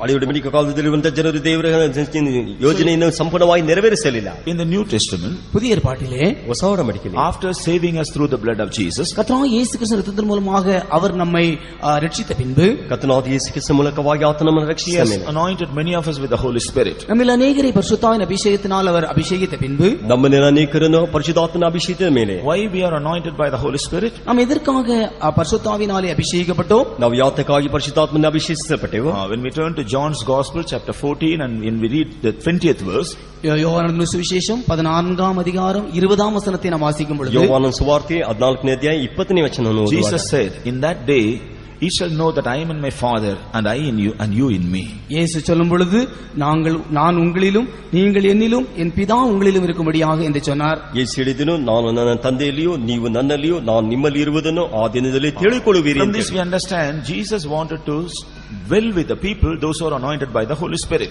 இதிலிருந்து நாம் அறிந்து கொள்வது என்னவென்றால் அபிஷேகம் பண்ணப்பட்டதான ஜனங்களோடு அவர்களுக்குள்ளே தேவன் வாசம் பண்ணும்படியாய் விரும்புகிறார். ಇದರ ಮೂಲಕವಾಗಿ ನಾವು ಅರ್ಥ ಮಾಡಿಕೊಳ್ಳುವುದು ಏನೆಂದರೆ ಅಭಿಷೇಕ ಮಾಡಪಟ್ಟಂತ ಜನರೊಂದಿಗೆ ದೇವರು ವಾಸ ಮಾಡಲು ಇಷ್ಟಪಡುತ್ತಾನೆ. Praise be to God. கர்த்தருக்கு ஸ்தோத்திரம் உண்டாவதாக. ಕರ್ತನಿಗೆ ಸ್ತೋತ್ರ ಉಂಟಾಗಲಿ. We know our eternal abode is heaven. நம்முடைய நித்திய வாசஸ்தலமானது பரலோகம் என்று நாம் அறிவோம். ನಮ್ಮ ನಿತ್ಯ ವಾಸ ಸ್ಥಳವನ್ನು ಪರಲೋಕ ಎಂಬುದಾಗಿ ತಿಳಿದಿದ್ದೇವೆ. What are we going to do in heaven? நாம் பரலோகத்தில் என்ன செய்ய போகிறோம்? ನಾವು ಪರಲೋಕದಲ್ಲಿ ಏನು ಮಾಡಲು ಹೋಗುತ್ತೇವೆ? We are going to dwell in His presence. நாம் அவருடைய சமூகத்திலே வாசம் பண்ண போகிறோம். ನಾವು ಆತನ ಸನ್ನಿಧಿಯಲ್ಲಿ ವಾಸ ಮಾಡಲಿದ್ದೇವೆ. We are going to glorify Him. நாம் அவரை மகிமைப்படுத்த போகிறோம். ನಾವು ಆತನನ್ನು ಮಹಿಮೆಪಡಿಸಲಿದ್ದೇವೆ. We are going to serve Him. நாம் அவரை சேவிக்க போகிறோம். ನಾವು ಆತನ ಸೇವಿಸಲು ಹೋಗುತ್ತೇವೆ. So when we don't like to live in the presence of God, we cannot live for Him, we cannot serve Him. நாம் தேவனுடைய சமூகத்திலே இருக்க நாம் வாஞ்சிக்காவிட்டால் நாம் அவரோடு அவரோடு இருக்க முடியாது, அவரை சேவிக்கவும் முடியாது. ನಾವು ಆತನ ಸನ್ನಿಧಾನವನ್ನು ಕಾಪಾಡಿಕೊಳ್ಳದೆ ಹೋದರೆ ಆತನೊಂದಿಗೆ ಇರಲಿಕ್ಕೆ ಸಾಧ್ಯವಿಲ್ಲ, ಆತನ ಸೇವಿಸಲಿಕ್ಕೆ ಸಾಧ್ಯವಾಗುವುದಿಲ್ಲ. That's why while we are living on this earth, He always wants us to live in His presence. ஆனபடினால் இந்த பூமியில நாம் ஜீவிக்கும் பொழுது தானே எப்பொழுதும் அவருடைய சமூகத்திலேயே காணப்பட நாம் வாஞ்சிக்க வேண்டும். ಆದ್ದರಿಂದ ನಾವು ಭೂಮಿಯಲ್ಲಿ ಜೀವಿಸುವಂತ ದಿನದಲ್ಲಿ ಯಾವಾಗ ಆತನ ಸನ್ನಿಧಾನದಲ್ಲಿ ಜೀವಿಸಲಿಕ್ಕೆ ಅಭ್ಯಾಸ ಮಾಡಿಕೊಳ್ಳಬೇಕು. He wants us to live in His presence. அவர் தம்முடைய நாம் அவருடைய சமூகத்திலே வசிக்கும்படியாக வாசம் பண்ணும்படியாக அவர் விரும்புகிறார். ನಾವು ಆತನ ಸನ್ನಿಧಾನದಲ್ಲಿ ವಾಸಿಸಲು ನಿವಾಸಿಸಲು ಸೇವಿಸಲು ಆತನ ಇಷ್ಟಪಡುತ್ತಾನೆ. Praise be to God. கர்த்தருக்கு ஸ்தோத்திரம் உண்டாவதாக. ಕರ್ತನಿಗೆ ಸ್ತೋತ್ರ ಉಂಟಾಗಲಿ. So when we live in the presence of God, நாம் தேவ சமூகத்திலே வாசம் பண்ணும் பொழுது, ನಾವು ದೇವ ಸನ್ನಿಧಾನದಲ್ಲಿ ವಾಸ ಮಾಡುವಾಗ, we see how God deals with us. கர்த்தர் நம்மோடு எப்படி இடைபடுகிறார்? ಕರ್ತನ ನಮ್ಮೊಂದಿಗೆ ಯಾವ ರೀತಿ We see how God deals with us. நாம் கர்த்தர் நம்மோடு எவ்வாறு இடைபடுகிறார் என்று நாம் பார்க்கிறோம். ನಾವು ಕರ್ತನ ನಮ್ಮೊಂದಿಗೆ ಒಡನಾಟ ಮಾಡುವುದನ್ನು ನಾವು ಗಮನಿಸುತ್ತೇವೆ. As a shadow, when we learn from certain different experiences in the scripture, நாம் பரிசுத்த வேதாகமத்தில் அதற்கு நிழலாட்டமாக சில காரியங்களை காணும் பொழுது, ಅದಕ್ಕೆ ನಾವು ಸತ್ಯವೇದದಲ್ಲಿ ಕೆಲವು ಛಾಯೆಯಾಗಿ ಕೆಲವು ಕಾರ್ಯಗಳನ್ನು ನೋಡುವಾಗ, first of all in Luke's Gospel chapter 7, முதலாவதாக லூக்கா எழுதின சுவிசேஷம் 7ஆம் அதிகாரத்திலே, ಮೊದಲನೇದಾಗಿ ಲೂಕನ ಸುವಾರ್ತೆ 7ನೇ ಅಧ್ಯಾಯದಲ್ಲಿ, when Jesus was called for a feast at a Pharisee's house, இயேசு ஒரு பரிசேயனுடைய வீட்டிற்கு விருந்துக்காக அழைக்கப்பட்டார். ಯೇಸು ಒಂದು ಪರಿಸಾಯ ಮನೆಗೆ ಔತಣಕ್ಕಾಗಿ ಕರೆಯಲ್ಪಟ್ಟನು. here we find a sinful woman came to Jesus. அங்கே ஒரு பாவம் நிறைந்ததான ஒரு ஸ்திரீ இயேசுவினிடத்தில் வந்ததை காண்கிறோம். ಅಲ್ಲಿ ಒಂದು ಪಾಪ ತುಂಬಿದ ಸ್ತ್ರೀ ಯೇಸುವಿನ ಬಳಿಗೆ ಬಂದಿದ್ದನ್ನು ನೋಡುತ್ತೇವೆ. When she came to Jesus, what she did? அவள் இயேசுவினிடத்தில் வந்து அவள் என்ன செய்தாள்? ಆಕೆ ಯೇಸುವಿನ ಬಳಿಗೆ ಬಂದು ಏನು ಮಾಡಿದಳು? She brought an alabaster box of ointment. அவள் ಆತನ ಸುಗಂಧ ತೈಲವನ್ನು ಆತನ ಪಾದಕ್ಕೆ ಸುರಿಸಿದಳು. அவள் ஒரு பரணியிலே பரிமள தைலத்தை கொண்டு வந்தாள். She stood at the feet behind him weeping. அவருக்கு பின்பாக அவருடைய பாதங்கள் அருகே அவள் நின்று கொண்டு அவள் அழுது கொண்டிருந்தாள். ಆತನ ಹಿಂದೆ ನಿಂತುಕೊಂಡು ಪಾದದ ಬಳಿ ನಿಂತು ಅಳುತ್ತಿದ್ದಳು. She began to wash his feet with tears. அவருடைய பாதங்களை தன்னுடைய கண்ணீரினால் அவள் கழுவ ஆரம்பித்தாள். ಆತನ ಪಾದವನ್ನು ಆಕೆಯ ಕಣ್ಣೀರಿನಿಂದ ತೊಳೆಯಲು ಪ್ರಾರಂಭಿಸಿದಳು. And it wiped them with the hairs of her head. அவளுடைய தன்னுடைய தலைமேறினால் அவருடைய பாதங்களை துடைத்தாள். ನಂತರ ಆಕೆ ತನ್ನ ತಲೆ ಕೂದಲಿನ ಆಕೆಯ ಪಾದವನ್ನು ಒರೆಸಿದಳು. And kissed his feet and anointed them with the ointment. அவருடைய பாதங்களை முத்தம் செய்து பரிமள தைலத்தை அவர் மேல் வார்த்தாள். ಆತನ ಪಾದಕ್ಕೆ ಮುದ್ದನ್ನು ಇಟ್ಟು ಆ ಪರಿಮಳ ತೈಲವನ್ನು ಹಚ್ಚಿದಳು. She was a terrible sinner. அவள் ஒரு பயங்கரமான பாவியாயிருந்தாள். ಆಕೆ ಭಯಂಕರವಾದ ಪಾಪಿಯಾಗಿದ್ದಳು. But when she came to the house of Pharisee where Jesus was invited, இயேசு அழைக்கப்பட்டிருந்ததான அந்த பரிசேயனுடைய வீட்டிற்கு இவள் போன பொழுது, ಪರಿಸಾಯನು ಯೇಸು ಕರೆಯಲ್ಪಟ್ಟದ ಪರಿಸಾಯನ ಮನೆಗೆ ಈಕೆ ಹೋದಾಗ, she was convicted of her sin. அவள் தன்னுடைய பாவத்தை குறித்தான குற்ற உணர்வு உண்டானது அவளுக்கு. ಆಕೆ ಪಾಪವನ್ನು ಕುರಿತು ಗ್ರಹಿಕೆ ಆಕೆಗೆ ಉಂಟಾಯಿತು. So she made all the things necessary for her remedy. அவள் தன்னுடைய எல்லா மீட்புக்காக தேவையான காரியங்களை அங்கே செய்தாள். ಆಕೆ ವಿಮೋಚನೆಗಾಗಿ ತಾನು ಮಾಡಬೇಕಾದ ಕಾರ್ಯಗಳನ್ನು ಮಾಡಿದಳು. The Pharisee, he didn't like this. இந்த பரிசேயன் இந்த காரியங்களை விரும்பவில்லை. ಈ ಪರಿಸಾಯನು ಇದನ್ನು ಇಷ್ಟಪಡಲಿಲ್ಲ. But Jesus spoke to him. ஆனால் இயேசு அவளோடு பேசினார். ಅದು ಯೇಸು ಆಕೆಯ ಸಂಗಡ Because ಮಾತನಾಡಿ, she loved him much, she did all these things. இவள் என்னை அதிகமாய் நேசிக்கிறபடியால் இந்த காரியங்களை செய்தாள் என்று அவர் சொன்னார். ಈಕೆ ನನ್ನನ್ನು ಹೆಚ್ಚಾಗಿ ಪ್ರೀತಿಸಿ ನಿಮಿತ್ತವಾಗಿ ಇಂಥ ಕಾರ್ಯಗಳು ಮಾಡಿದನು ಎಂಬುದಾಗಿ In ಹೇಳಿದನು. the 48th verse, he told her, thy sins are forgiven. 48ஆம் வசனத்தை வாசிக்கும் பொழுது அவளை நோக்கி உன்னுடைய பாவங்கள் உனக்கு மன்னிக்கப்பட்டது என்று சொன்னார். 48ನೇ ವಚನದಲ್ಲಿ ನಿನ್ನ ಪಾಪಗಳು ಕ್ಷಮಿಸಲ್ಪಟ್ಟಿತು ಎಂಬುದಾಗಿ And in ಹೇಳಿದನು. the 50th verse, looking at her, he said, thy faith hath saved thee, go in peace. 50ஆம் வசனத்திலே உன் விசுவாசம் உன்னை ரட்சித்தது, நீ சமாதானத்தோடு போய் என்று சொன்னார். 5ನೇ ವಚನ 50ನೇ ವಾಕ್ಯದಲ್ಲಿ ನಿನ್ನ ನಂಬಿಕೆಯನ್ನು ರಕ್ಷಿಸಿ ನೀನು ಸಮಾಧಾನದಿಂದ ಹೋಗು ಎಂಬುದಾಗಿ ಹೇಳಿದನು. When a terrible sinner came to the presence of Jesus, ஒரு பயங்கரமான பாவி தேவன் இயேசு கிறிஸ்துவினுடைய சமூகத்திற்கு அல்லது சன்னிதானத்திற்கு வந்த பொழுது, ಒಂದು ಭಯಂಕರವಾದ ಪಾಪಿ ದೇವನ ಸನ್ನಿಧಾನಕ್ಕೆ ಬಂದಾಗ, we know Jesus was the Son of God. நாம் இயேசு தேவனுடைய குமாரன் என்று நாம் அறிவோம். ಯೇಸು ದೇವರ ಕುಮಾರ ಎಂಬುದಾಗಿ ನಾವು So ತಿಳಿದಿದ್ದೇವೆ. wherever he went, the presence of God was with him. எங்கே அவர் போனாலும் கூட தேவ சமூகம் அங்கே இருக்கும். ಆತನು ಎಲ್ಲಿಗೆ ಹೋದರೂ ದೇವರ ಸಮೂಹ ಆತನೊಂದಿಗೆ ಇರುತ್ತಾರೆ. So when this terrible sinner came to the presence of God, இந்த பயங்கரமான பாவி தேவ சமூகத்திற்கு வந்த பொழுது, ಭಯಂಕರವಾದ ಪಾಪಿ ದೇವರ ಸನ್ನಿಧಾನಕ್ಕೆ ಬಂದಾಗ, she was convicted of her sin. அவள் தன்னுடைய பாவத்தை குறித்ததான உணர்வு அவளுக்குள்ளே உண்டானது. ಆತನಿಗೆ ತನ್ನ ಪಾಪವನ್ನು ಕುರಿತಾದ ಗ್ರಹಿಕೆ ಉಂಟಾಯಿತು. She also was forgiven of her sins. அவளுடைய பாவம் அவளுக்கு மன்னிக்கவும் பட்டது. ಆಕೆ ಪಾಪವು ಕ್ಷಮಿಸಲ್ಪಟ್ಟಿತು. She also received peace in the presence of God. தேவ சமூகத்திலே அவள் சமாதானத்தையும் பெற்றுக்கொண்டாள். ದೇವರ ಸನ್ನಿಧಾನದಲ್ಲಿ ಸಮಾಧಾನವನ್ನು ಹೊಂದಿಕೊಂಡಳು. This is one of the unique experience of the presence of God. தேவ சமூகத்தினுடைய மேன்மையான ஒரு அனுபவம் இது. ದೇವರ ಸನ್ನಿಧಾನ ಶ್ರೇಷ್ಠವಾದ ಅನುಭವ ಇದು. We may come to the presence of God in any state. நாம் எந்த நிலவரத்திலும் தேவ சமூகத்திற்கு வரலாம். ನಾವು ಯಾವ ಸ್ಥಿತಿಯೊಂದಿಗೆ ದೇವರ ಸನ್ನಿಧಾನಕ್ಕೆ ಬರಬಹುದು. But if we are guilty, when we come to the presence of God, we will be convicted of our guilt. நாம் நம்முடைய பாவத்தோடு தேவ சமூகத்திற்கு வருவோம் என்றால் நாம் தேவ சமூகத்தில் வரும் பொழுது நாம் உணர்வுள்ளவர்களாய் மாறுகிறோம். ನಾವು ಪಾಪದ ನೀತಿ convicted of that guilt. அந்த குற்ற உணர்வு, அந்த பாவத்தை குறித்தான உணர்வு நமக்குள்ளே உண்டாகிறது. ನಾವು ಪಾಪದೊಂದಿಗೆ ದೇವರ ಸನ್ನಿಧಾನಕ್ಕೆ ಬರುವಾಗ ಪಾಪದ ಗ್ರಹಿಕೆ ಪಶ್ಚಾತ್ತಾಪ ನಮಗೆ ಉಂಟಾಗುತ್ತದೆ. That is the power of the presence of God. அதுதான் தேவ சமூகத்தினுடைய வல்லமை. ಅದೇ ದೇವರ ಸನ್ನಿಧಾನದ ಶಕ್ತಿಯಾಗಿದೆ. Praise be to God. கர்த்தருக்கு ஸ்தோத்திரம் உண்டாவதாக. ಕರ್ತನಿಗೆ ಸ್ತೋತ್ರ ಉಂಟಾಗಲಿ. Whether they are believers, whether they are servants of God, whether they are newcomers, whether they are backsliders, when we come to the presence of God, definitely we will be convicted of our faults and shortcomings. நாம் விசுவாசிகளாகவோ தேவனுடைய ஊழியக்காரர்களாகவோ புதிய ஆத்மாகவோ அல்லது பின்மாற்றக்காரர்களாகவோ எந்த நிலவரத்தில் தேவ சமூகத்தில் வந்தாலும் கூட நாம் நம்முடைய குறைவுகள், நம்முடைய குற்றங்கள் தேவ சமூகத்திலே உணர்த்தப்படும். ನಾವು ವಿಶ್ವಾಸಿಗಳಾಗಿರಲಿ, ಸೇವಕರಾಗಿರಲಿ, ಹೊಸ ಆತ್ಮಗಳಾಗಿರಲಿ, ಹಿಂಜರಿಕೆ ಹೊಂದಿದವರಾಗಿರಲಿ, ದೇವರ ಸನ್ನಿಧಾನ ಬರುವಾಗ ನಮ್ಮ ತಪ್ಪುಗಳು ಗ್ರಹಿಸಲ್ಪಡುತ್ತದೆ. And when we repent for all our faults and shortcomings, நம்முடைய பாவங்கள், நம்முடைய குற்ற உணர்வு, நம்முடைய குற்றங்களிலிருந்து நாம் மனம் திரும்பும் பொழுது, ನಾವು ಪಾಪದಿಂದ ನಮ್ಮ ಪಶ್ಚಾತ್ತಾಪವನ್ನು ಮಾನಸಾಂತರ ಹೊಂದುವಾಗ, when we repent for them and confess them in the presence of God, நாம் மனம் திரும்பி தேவ சமூகத்திலே நம்முடைய குற்றங்களை அறிக்கை செய்யும் பொழுது, ನಮ್ಮ ಮಾನಸಾಂತರ ಹೊಂದಿ ದೇವರ ಸನ್ನಿಧಾನದಲ್ಲಿ ನಮ್ಮ ತಪ್ಪುಗಳನ್ನು ಅರಿಕೆ ಮಾಡುವಾಗ, right in the presence of God we will receive forgiveness. நாம் அந்த தேவ சமூகத்தில் தானே நாம் மன்னிப்பையும் பெற்றுக் கொள்கிறோம். ಆ ದೇವರ ಸನ್ನಿಧಾನದಲ್ಲಿ ನಾವು ಕ್ಷಮಾಪಣೆಯನ್ನು ಹೊಂದಿಕೊಳ್ಳುತ್ತೇವೆ. Our hearts will be filled with the peace of God. நம்முடைய இருதயமானது தேவனுடைய சமாதானத்தினால் நிறைந்து போகும். ನಮ್ಮ ಹೃದಯವಾದ ದೇವ ಸಮಾಧಾನದಿಂದ ತುಂಬಲ್ಪಡುತ್ತದೆ. But when we come to the presence of God, ஆனால் நாம் தேவ சமூகத்தில் வரும் பொழுது, ನಾವು ದೇವರ ಸನ್ನಿಧಾನಕ್ಕೆ ಬರುವಾಗ, because of our faults and shortcomings, perhaps we would have lost our peace. நாம் நம்முடைய குற்றங்கள், நம்முடைய தவறுகள் மூலமாக நம்முடைய சமாதானத்தை இழந்திருப்போம் என்றால், ನಾವು ನಮ್ಮ ತಪ್ಪುಗಳ ನಿಮಿತ್ತವಾಗಿ, அவர் வரும்பொழுது பாவங்கள், குற்றங்கள் மூலமாக நம்முடைய சமாதானத்தை நாம் இழந்து போயிருப்போம். ನಾವು ನಮ್ಮ ಕುಂದುಕೊರತೆಗಳ ನಿಮಿತ್ತವಾಗಿ ನಮ್ಮ ಸಮಾಧಾನವನ್ನು ಕಳೆದುಕೊಂಡವರಾಗಿರಬಹುದು. When we are convicted of our faults and when we repent for them and surrender ourselves to God, God will forgive us and He will give us His peace. நம்முடைய குற்றங்கள் நமக்கு உணர்த்தப்பட்டு நாம் தேவ சமூகத்தில் நம்மை ஒப்புக் கொடுப்போம் என்றால் நாம் தேவனால் மன்னிக்கப்பட்டு சமாதானத்தை பெற்றுக்கொள்வோம். ನಮ್ಮ ಕುಂದುಕೊರತೆಗಳಿಗಾಗಿ ಪಶ್ಚಾತ್ತಾಪ ಪಡುವಾಗ ದೇವರು ನಮ್ಮನ್ನು ಕ್ಷಮಿಸಿ ನಮ್ಮನ್ನು ನಿರೀಕ್ಷೆಯನ್ನು ಹೊಂದಿಕೊಳ್ಳುತ್ತೇವೆ. Praise be to God. கர்த்தருக்கு ஸ்தோத்திரம் உண்டாவதாக. ಕರ್ತನಿಗೆ ಸ್ತೋತ್ರ ಉಂಟಾಗಲಿ. Secondly, in Luke's Gospel chapter 19, இரண்டாவதாக லூக்கா எழுதின சுவிசேஷம் 19ஆம் அதிகாரத்திலே, ಎರಡನೇದಾಗಿ ಲೂಕನ ಸುವಾರ್ತೆ 19ನೇ ಅಧ್ಯಾಯದಲ್ಲಿ, here we find Jesus went to Zacchaeus' house. நாம் இங்கே இயேசு சகேயனுடைய வீட்டுக்கு போனதான சந்தர்ப்பத்தை காண்கிறோம். ಯೇಸು ಜಕಾರಿಯನ ಮನೆಗೆ ಹೋಗಿದ್ದನ್ನು ನೋಡುತ್ತೇವೆ. The Zacchaeus, he was a publican. இந்த சகேயு ஒரு ஆயக்காரனாயிருந்தான். ಈ ಜಕಾರಿಯನ ಒಂದು ಸುಂಕದವನಾಗಿದ್ದನು. Publicans, they were not faithful in their work. ஆயக்காரர்கள் என்று சொன்னால் அவர்கள் தங்களுடைய வேலைகளிலே அவர்கள் உண்மை உள்ளவர்களாக இருக்க மாட்டார்கள். ಸುಂಕದವರು ಅಂತ ಹೇಳಿದ್ರೆ ತಮ್ಮ ಕೆಲಸದಲ್ಲಿ ನಂಬಿಗಸ್ತರಾಗಿರುವುದಿಲ್ಲ. In Luke's Gospel chapter 3, when the publicans came to be baptized by John the Baptist, லூக்கா 3ஆம் அதிகாரத்திலே நாம் காணும் பொழுது ஒரு Matthew 3, மத்தேயு 3ஆம் அதிகாரத்திலே காணும் பொழுது ஒரு ஆயக்காரன் யோவான் ஸ்நானனிடத்திலே ஞானஸ்நானம் பெற வந்ததான சந்தர்ப்பத்தை பார்க்கிறோம். ಮತ್ತಾಯನ ಸುವಾರ್ತೆ 3ನೇ ಅಧ್ಯಾಯದಲ್ಲಿ ಒಂದು ಸುಂಕದವನು ಯೋವಾನ್ ಸ್ನಾನಕನ ಬಳಿಗೆ ದೀಕ್ಷಾಸ್ನಾನ ತೆಗೆದುಕೊಂಡಿದ್ದನ್ನು ನೋಡುತ್ತೇವೆ. the publicans asked John the Baptist, what should we do? அந்த ஆயக்காரன் யோவான் ஸ்நானகனை பார்த்து நான் என்ன செய்ய வேண்டும் என்று கேட்டான். ಆ ಸುಂಕದವನು ಯೋವಾನ್ ಸ್ನಾನಕನ ನೋಡಿ ಆತನಿಗೆ ನಾನು ಏನು ಮಾಡಲಿ ಎಂಬುದಾಗಿ ಕೇಳಿದನು. Luke's Gospel chapter 3 and verse 12. லூக்கா 3ஆம் அதிகாரம் 12ஆம் வசனத்திலே, ಲೂಕನ ಸುವಾರ್ತೆ 3:2 ಓದುತ್ತೇವೆ. What did John the Baptist say? அப்பொழுது யோவான் ஸ்நானகன் சொன்னது என்ன?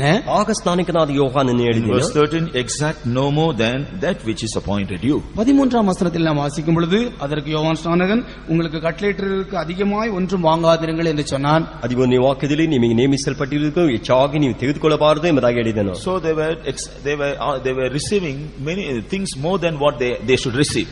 இந்த ஆயக்காரர்கள் என்று சொன்னால் அவர்கள் வாங்குகிறதற்கும் அதிகமாக வாங்குகிறவர்கள் என்று இதன் மூலமாக நாம் அறிந்து கொள்கிறோம். ಸುಂಕದವರು ಅಂತ ಹೇಳಿದರೆ ಅವರು ತೆಗೆದುಕೊಳ್ಳುವುದಕ್ಕೂ ಹೆಚ್ಚಾಗಿ ವಸೂಲು ಮಾಡುತ್ತಾರೆ ಎಂಬುದಾಗಿ ಅರ್ಥ ಮಾಡಿಕೊಳ್ಳುತ್ತೇವೆ. Jesus visited the Zacchaeus house. இயேசு இந்த சகேயனுடைய வீட்டை சந்தித்தார். ಯೇಸು ಜಕಾರಿಯನ ಮನೆಯನ್ನು ಸಂಧಿಸಿದನು. In verse 7 we find, 7ஆம் வசனத்தில் நாம் காணும் பொழுது, 7ನೇ ವಚನದಲ್ಲಿ ನೋಡುತ್ತೇವೆ, when Jesus went to his house, all the other people they murmured against him.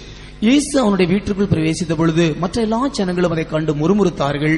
ಯೇಸು ಇವರ ಮನೆಗೆ ಹೋದಾಗ ಬೇರೆ ಜನರು ಅವನು ನೋಡಿ ಗುಣಗುಟ್ಟಿದರು. But as soon as Jesus went in, what happened? இயேசு அந்த வீட்டுக்குள்ளே போன உடனேயே அங்க என்ன நேரிட்டது? ಯೇಸು ಆ ಮನೆ ಒಳಗೆ ಹೋದ ಕೂಡಲೇ ಏನು ಸಂಭವಿಸಿತು? He never inquired anything about Zacchaeus. சகேயை குறித்து ஒன்றுமே அவர் கேள்வி கேட்கவில்லை. ಜಕಾರಿಯನ ಕುರಿತು ಯಾವ ಪ್ರಶ್ನೆಯನ್ನು ಕೇಳಲಿಲ್ಲ. He never spoke anything to him. அவனோடு ஒரு வார்த்தை கூட அவர் பேசவில்லை. ಆತನೊಂದಿಗೆ ಒಂದು ಮಾತನ್ನು ಮಾತನಾಡಲಿಲ್ಲ. But this Zacchaeus, he began to speak to the Lord. ஆனால் சகேயு அவரோடு பேச ஆரம்பிக்கிறான். ಆದ್ರೆ ಜಕಾರಿಯನು ಆತನೊಂದಿಗೆ ಮಾತನಾಡುತ್ತಾನೆ. What was he speaking? அவன் என்ன பேசினான்? ಆತನು ಏನು He ಮಾತನಾಡಿದನು? was confessing. அவன் தன்னுடைய குற்றங்களை அவன் அறிக்கை இடுகிறான். ತನ್ನ ಕೊರತೆಗಳನ್ನು ಅರಿಕೆ ಮಾಡುತ್ತಾನೆ. He is confessing all his state to the Lord. அவனுடைய எல்லா நிலவரத்தையும் கர்த்தரிடத்திலே அப்படியே அவன் அறிக்கை இடுகிறான். ತನ್ನ ಎಲ್ಲಾ ಸ್ಥಿತಿಯನ್ನು ದೇವರ ಬಳಿಗೆ ಅರಿಕೆ ಮಾಡುತ್ತಾನೆ. Lord, if I would have taken anything in the wrong way, I will return it fourfold. கர்த்தாவே, நான் ஏதாவது பொருட்களை நான் தவறுதலாய் வாங்கியிருப்பேன் என்றால் அதை நாலத்தனையாய் திருப்பி கொடுக்கிறேன் என்று சொல்கிறான். ಸ್ವಾಮಿ, ನಾನು ಯಾರಾದರೂ ಅನ್ಯಾಯವಾಗಿ ಯಾರನ್ನ ತೆಗೆದುಕೊಂಡರೆ 4ರಷ್ಟು ಹಿಂದಕ್ಕೆ ಕೊಡುತ್ತೇನೆ ಎಂಬುದಾಗಿ ಹೇಳುತ್ತಾನೆ. Half of my goods I will give to the poor. என்னுடைய ஆஸ்திகளில் பாதியை நான் ஏழைகளுக்கு கொடுக்கிறேன். ನನ್ನ ಆಸ್ತಿಯ ಅರ್ಧವನ್ನು ಬಡವರಿಗೆ ಕೊಡುತ್ತೇನೆ. People, those who labor hardly and earn up their riches or wealth, will they be willing to give half of their wealth to the poor? ஜனங்கள் கஷ்டப்பட்டு சம்பாதித்து வைத்ததான அவர்கள் பணத்தை அவர்கள் பாதியை அவர் ஏழைகளுக்கு கொடுப்பார்களா? ಜನರು ಕಷ್ಟಪಟ್ಟು ಸಂಪಾದಿಸಿದ ಆಸ್ತಿಯನ್ನು ಬಡವರಿಗೆ ಕೊಡುತ್ತಾರಾ? No. யாரும் அப்படி கொடுக்க மாட்டார்கள். ಯಾರು ಕೊಡುವುದಿಲ್ಲ. But this man, he earned everything in the illegal way. இவன் இந்த மனுஷன் எல்லாவற்றையும் அவன் பொல்லாத விதத்தில் தான் சம்பாதித்திருக்கிறான். ಆದರೆ ಈ ಮನುಷ್ಯನು ಎಲ್ಲವೂ ಅನ್ಯಾಯವಾಗಿ ಸಂಪಾದಿಸಿದ್ದಾನೆ. So, as soon as Jesus entered into his house, he wanted to get cleared of all these things. இயேசு அவனுடைய வீட்டுக்குள்ளே வந்த உடனேயே இப்படி எல்லா காரியங்களையும் அவன் சரிப்படுத்தும்படியாய் நினைத்தான். ಯೇಸುವಿನ ಮನೆಗೆ ಹೋಗಿದ್ದ ಕೂಡಲೇ ಇಂತಹ ರೀತಿಯಾದ ಕಾರ್ಯಗಳನ್ನು ಅವನು ಸರಿಪಡಿಸಲು ಇಷ್ಟಪಟ್ಟನು. Praise be to God. கர்த்தருக்கு ஸ்தோத்திரம். ಕರ್ತನಿಗೆ ಸ್ತೋತ್ರ. He also know the law. அவன் கர்த்தரை அறிந்தவனாயிருந்தான். Know the law. அவன் பிரமாணத்தை அறிந்தவனாயிருந்தான். ಆತನ ನಿಯಮಗಳನ್ನು ತಿಳಿದವನಾಗಿದ್ದನು. Because the law says, பிரமாணம் இப்படி சொல்கிறது, ನೀವು ಹೀಗೆ ಹೇಳುತ್ತಾರೆ, if anybody takes anything in the wrong way from anybody before the evening, he has to return it back. யாரிடத்திலாவது அநியாயமாக எதையாவது ஒருவன் வாங்கியிருப்பான் என்றால் அவன் பொழுது போவதற்கு முன்பாக அதை திருப்பி கொடுக்க வேண்டும் என்று பிரமாணம் சொல்கிறது. ಯಾರಾದರೂ ಅನ್ಯಾಯವಾಗಿ ಯಾರ ಬಳಿ ಯಾವುದು ಪಡೆದುಕೊಂಡಿದ್ದರೆ ಸಂಜೆ ಒಳಗಾಗಿ ಅವನು ಹಿಂತಿರಿಸಿ ಕೊಡಬೇಕೆಂಬುದಾಗಿ ನೇಮ ಹೇಳುತ್ತಾರೆ. Praise be to God. கர்த்தருக்கு ஸ்தோத்திரம். ಕರ್ತನಿಗೆ ಸ್ತೋತ್ರ. So he knew the law very well. அவன் பிரமாணத்தை நன்றாக அறிந்த ஒரு மனுஷனாயிருந்தான். ಅವನ ಆಜ್ಞೆಗಳನ್ನು ಚೆನ್ನಾಗಿ ತಿಳಿದ ಮನುಷ್ಯನಾಗಿದ್ದನು. So before Jesus says, he not only is willing to give all those things back, he wanted to return it fourfold. இவன் இயேசு அவனோடு பேசுவதற்கு முன்பாகவே இவன் திருப்பி கொடுப்பது என்று சொல்லவில்லை, அவன் அநியாயமாய் வாங்கினதை நாலத்தனையாய் திருப்பி கொடுப்பேன் என்று சொல்கிறான். ಯೇಸುವಿನ ಸಂಗಡ ಮಾತನಾಡಿದ ಕೂಡಲೇ ತಿರುಗಿ ಕೊಡುತ್ತೇನೆ ಅಂತ ಹೇಳಲಿಲ್ಲ, ನಾನು 4ರಷ್ಟು ಹಿಂತಿರುಗಿ ಕೊಡುತ್ತೇನೆ ಎಂಬುದಾಗಿ ಹೇಳುತ್ತಾನೆ. What made him to confess all these things? இது இவனை எல்லா காரியங்களையும் அறிக்கை செய்ய வைத்தது. ಇದು ಇವನನ್ನು ಎಲ್ಲಾ ರೀತಿಯಲ್ಲಿ ಅರಿಕೆ ಮಾಡುವಂತೆ ಮಾಡಿತು. The presence of God. தேவ சமூகமே. ದೇವರ ಸಮ್ಮುಖವೇ. As soon as Jesus went in, the presence of God was there. இயேசு அவனுடைய வீட்டுக்குள் போன உடனேயே தேவ சமூகம் அங்கே இருந்தது. ಯೇಸು ಅವರ ಮನೆಗೆ ಹೋಗಿದ ಕೂಡಲೇ ದೇವರ ಸಮ್ಮುಖ ಅಲ್ಲಿ ಉಂಟಾಯಿತು. He was convicted of all his guilt. அவனுடைய எல்லா பாவ காரியங்கள் அவனை குத்த ஆரம்பித்தது. ಅವನ ಎಲ್ಲಾ ಪಾಪ ಕಾರ್ಯಗಳು ಅವನು ಚುಚ್ಚಲು ಪ್ರಾರಂಭಿಸಿತು. Immediately he wanted to get rid of all those things. உடனடியாக அவை எல்லா காரியங்களையும் அவன் விட்டு விடும்படியாக அவன் நினைத்தான். ಕೂಡಲೇ ಎಲ್ಲಾ ಕಾರ್ಯಗಳು ಬಿಟ್ಟು ಬಿಡಲು ಅವನು ತೀರ್ಮಾನಿಸಿದನು. So he began to confess everything. அப்படிதான் எல்லா காரியங்களையும் அவன் அறிக்கை செய்தான். ಕೂಡಲೇ ಅವನು ಎಲ್ಲಾ ಕಾರ್ಯವನ್ನು ಅರಿಕೆ ಮಾಡುತ್ತಾನೆ. This is what will happen even to us when we come to the presence of God. தேவ சமூகத்திற்கு வரும்பொழுது நமக்கும் கூட இதுதான் சம்பவிக்கிறது. ದೇವರ ಸನ್ನಿಧಾನಕ್ಕೆ ಬರುವಾಗ ನಮಗೂ ಹೀಗೆ ಸಂಭವಿಸುತ್ತದೆ. Praise be to God. கர்த்தருக்கு ஸ்தோத்திரம் உண்டாவதாக. ಸ್ತೋತ್ರ ಉಂಟಾಗಲಿ. Earlier we find the sinful woman, she was convicted and she was forgiven of her sin. முதலாவதாக அந்த பயங்கரமான பாவம் நிறைந்ததான ஸ்திரீ அவள் குத்தப்பட்டு தன்னுடைய பாவங்களை அறிக்கை செய்தாள். ಮೊದಲನೇದಾಗಿ ಭಯಂಕರವಾದ ಹೆಂಗಸು ತನ್ನ ಪಾಪನ ಅರಿಕೆ ಮಾಡಿದಳು. அவள் மன்னிப்பை பெற்றுக்கொண்டாள். ಕ್ಷಮಾಪಣೆಯನ್ನು ಹೊಂದಿಕೊಂಡಳು. But here this man, he was convicted of all his faults and he began to confess them. முதலாவது ஆனால் இவனோ அவன் எல்லா காரியங்களையும் அறிக்கை செய்து அவன் மன்னிப்பை பெற்றுக்கொண்டான். ಇವನಾದರೂ ತನ್ನ ಎಲ್ಲಾ ಕಾರ್ಯಗಳನ್ನು ಅರಿಕೆ ಮಾಡಿ ಕ್ಷಮಾಪಣೆಯನ್ನು ಹೊಂದಿಕೊಂಡನು. He was convicted and he began to confess. அவன் குத்தப்பட்டு தன்னுடைய காரியங்களை அறிக்கை செய்தான். ಇವನು ದುಃಖಪಟ್ಟು ತನ್ನ ಕಾರ್ಯವನ್ನು ಅರಿಕೆ ಮಾಡುತ್ತಾನೆ. Then in the 9th verse Jesus said, 9ஆம் வசனத்திலே இயேசு சொல்லும் பொழுது, 9ನೇ ವಚನದಲ್ಲಿ ಯೇಸು ಹೇಳುವಾಗ, this day is salvation come to this house. இன்றைக்கு இந்த வீட்டுக்கு ரட்சிப்பு வந்தது. ಇವತ್ತು ಈ ಮನೆಗೆ ರಕ್ಷಣೆ ಆಯಿತು. Praise be to God. கர்த்தருக்கு ஸ்தோத்திரம் உண்டாவதாக. ಕರ್ತನಿಗೆ ಸ್ತೋತ್ರ ಉಂಟಾಗಲಿ. So he was not saved. அவன் ஒரு ரட்சிக்கப்படாத ஒரு மனுஷன். ಅವನು ರಕ್ಷಣೆ ಹೊಂದಿರುವಂತ ಮನುಷ್ಯ. He was not only saved, அவன் ரட்சிக்கப்படாதது மாத்திரமல்ல, ಅವನು ರಕ್ಷಣೆ ಹೊಂದಿರುವುದು ಮಾತ್ರವಲ್ಲ, his whole household also was saved. அவனுடைய முழு வீட்டுக்கும் ரட்சிப்பு வந்தது. ಇಡೀ ಮನೆಗೂ ರಕ್ಷಣೆ ಉಂಟಾಯಿತು. Praise be to God. கர்த்தருக்கு ஸ்தோத்திரம் உண்டாவதாக. ಕರ್ತನಿಗೆ ಸ್ತೋತ್ರ ಉಂಟಾಗಲಿ. So in the presence of God, when we are convicted about our faults and when we are willing to rectify all of our faults, not only ourselves but household also will be saved. நாம் தேவனுடைய சமூகத்திலே நம்முடைய குற்றங்களை உணர்த்தப்பட்டு நம்ம எல்லாவற்றையும் விட்டு நாம் சரிப்படுத்தும் பொழுது நமக்கு மாத்திரம் ரட்சிப்பு அல்ல, நம்முடைய முழு குடும்பத்திற்கு ரட்சிப்பு உண்டாகிறது. ನಾವು ನಮ್ಮ ಕೊರತೆಗಳನ್ನು ಅರಿಕೆ ಮಾಡಿ ಬಿಟ್ಟು ಬಿಡುವಾಗ ನಮಗೆ ಮಾತ್ರ ರಕ್ಷಣೆ ಅಲ್ಲ, ನಮ್ಮ ಇಡೀ ಕುಟುಂಬಕ್ಕೂ ರಕ್ಷಣೆ ಉಂಟಾಗುತ್ತದೆ. So in the presence of God, First of all, we receive forgiveness. தேவ சமூகத்திலே முதலாவதாக நாம் மன்னிப்பை பெற்றுக் கொள்கிறோம். ಮೊದಲನೇದಾಗಿ ದೇವರ ಸನ್ನಿಧಾನ ಕ್ಷಮಾಪಣೆಯನ್ನು ಹೊಂದಿಕೊಳ್ಳುತ್ತೇವೆ. Secondly, we receive salvation for us as well as for our household. இரண்டாவதாக நாம் நமக்கும் நம்முடைய குடும்பத்திற்கும் ரட்சிப்பை தேவ சமூகத்தில் பெற்றுக் கொள்கிறோம். ನಮಗೂ ನಮ್ಮ ಮನೆಯವರಿಗೂ ರಕ್ಷಣೆಯನ್ನು ನಾವು ಹೊಂದಿಕೊಳ್ಳುತ್ತೇವೆ. Or we will be blessed in the presence of God and also our household. நாம் ஆசீர்வதிக்கப்படுவது மாத்திரமல்ல, நம்முடைய குடும்பமும் தேவ சமூகத்திலே ஆசீர்வதிக்கப்படுகிறது. ನಾವು ಆಶೀರ್ವದಿಸಲ್ಪಡುವುದು ಮಾತ್ರವಲ್ಲ, ನಮ್ಮ ಕುಟುಂಬ ಸಹ ದೇವರ ಸನ್ನಿಧಾನ ಆಶೀರ್ವದಿಸಲ್ಪಡುತ್ತದೆ.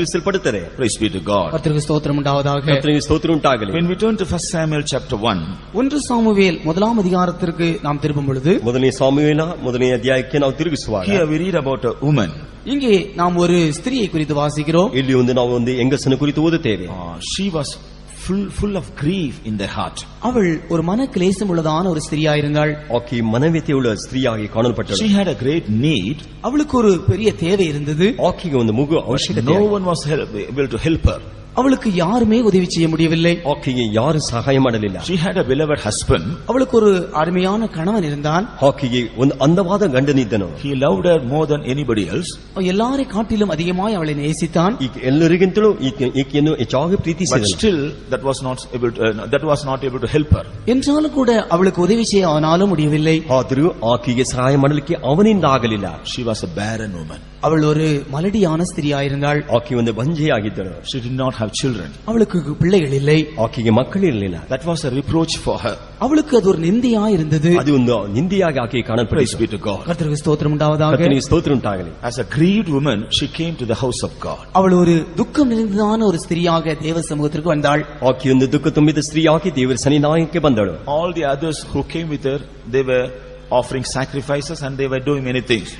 அவளோடு கூட வந்த மற்றவர்கள் பலிகளை செலுத்தி அவர்கள் போய்விட்டார்கள். ಆಕೆಯೊಂದೇ ಬಂದವರೆಲ್ಲರೂ ಯಜ್ಞ ಕಾಣಿಕೆಗಳನ್ನು ಸಲ್ಲಿಸಿ ಹೋದರು. But she could not enjoy the presence of God. ஆனால் இவளோ தேவ சமூகத்தை கழிகூற முடியவில்லை. ಆದರೆ ಈಕೆ ದೇವರ ಸನ್ನಿಧಾನ ಉಲ್ಲಾಸ ಪಡುವುದಕ್ಕೆ ಆಗಲಿಲ್ಲ. Because of her need, because of her reproach, she couldn't do anything in the presence of God. அவளுடைய தேவையை நிமித்தமாக, அவளுடைய நிந்தை நிமித்தமாக அவளால் தேவ சமூகத்திலே கழிகூற முடியாமல் போய்விட்டது. ಆಕೆಯ ಅವಶ್ಯಕತೆ ನಿಮಿತ್ತವಾಗಿ ನಿಂದೆ ನಿಮಿತ್ತವಾಗಿ ದೇವರ ಸನ್ನಿಧಾನದಲ್ಲಿ ಉಲ್ಲಾಸ ಪಡಲಾರದೆ ಹೋಯಿತು. But she never wanted to give up. She never wanted to give up.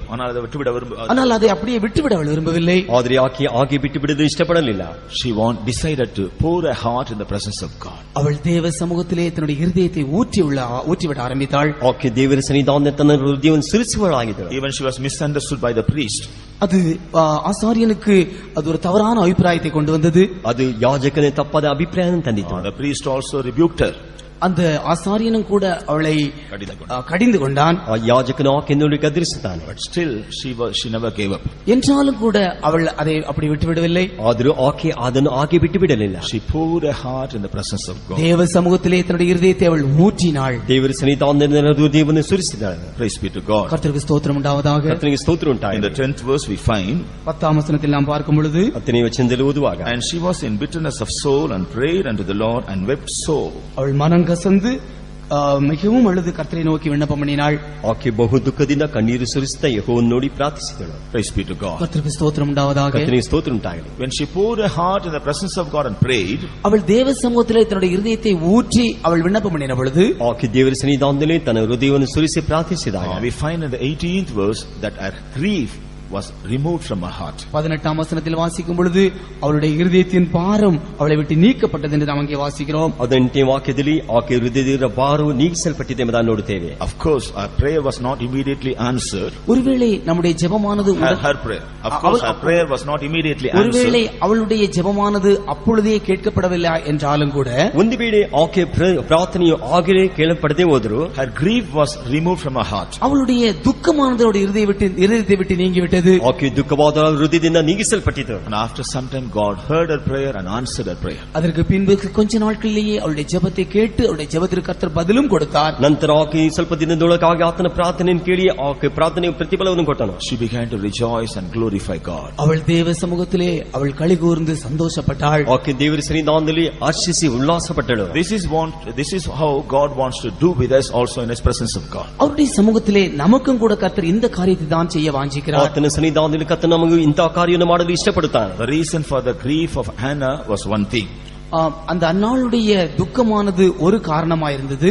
ಅರ್ನಾಳ್ನ ದುಃಖವಾದ ಒಂದು ಕಾರಣವಾಗಿತ್ತು. Perhaps when we come to the presence of God, we also may come with various griefs because of many reasons. பல காரணங்கள் நிமித்தமாக நாமும் கூட தேவ சமூகத்துக்கு வரும்பொழுது பலவிதமான துக்கம் நிறைந்தவர்களாய் காணப்படலாம். ನಾವು ನಾನಾ ರೀತಿಯ ದುಃಖ ನಿಮಿತ್ತವಾಗಿ ನಾವು ದೇವರ ಸನ್ನಿಧಾನಕ್ಕೆ ಬರಬಹುದು. But as we are thinking about our state, nothing will happen in the presence of God. நாம் நம்முடைய நிலவரத்தை நினைத்துக் கொண்டிருப்போம் என்றால் ஒன்றுமே தேவ சமூகத்தில் நமக்கு உண்டாகாது. ನಾವು ನಮ್ಮ ಸ್ಥಿತಿಯನ್ನು ತಿಳಿದುಕೊಂಡಿರುವುದಾದರೆ ಯಾವುದೇ ದೇವರಿಂದ ಉಪಕಾರ ಹೊಂದಿಕೊಳ್ಳಲು ಸಾಧ್ಯವಿಲ್ಲ. Like Hannah, we also must learn to pour our lives in the presence of God. அந்நாளை போல நாமும் கூட நம்முடைய ஜீவியத்தை அப்படியே தேவ சமூகத்திலே ஊற்றிவிட நாம் கற்றுக்கொள்ள வேண்டும். ಅನ್ನಾಳನಾಗಿ ನಾವು ದೇವರ ಸನ್ನಿಧಾನ ನಮ್ಮ ಜೀವಿತವನ್ನು ಸುರಿಸಿ ಬಿಡುವರಾಗಿ ಮಾರ್ಪಡಬೇಕು. We must learn to pour our heart in the presence of God. நாம் தேவ சமூகத்திலே நம்முடைய இருதயங்களை ஊற்ற நாம் கற்றுக்கொள்ளும் பொழுது ನಾವು ದೇವರ ಸನ್ನಿಧಾನ ನಮ್ಮ ಹೃದಯವನ್ನು ಸುರಿಸುವುದನ್ನು ಕಲಿತುಕೊಂಡಾಗ then God will remove the burden or grief that is in our heart. நம்முடைய இதயத்தில் இருக்கிறதான பாரத்தை துக்கத்தை கர்த்தர் மாற்றி போடுவார். ನಮ್ಮ ಹೃದಯದಲ್ಲಿರುವಂತಹ ಭಾರವನ್ನು ದುಃಖವನ್ನು ಅಗಲಿಸಿ ಬಿಡುತ್ತಾನೆ. God wants to remove all our griefs, burdens and cares in the presence of God.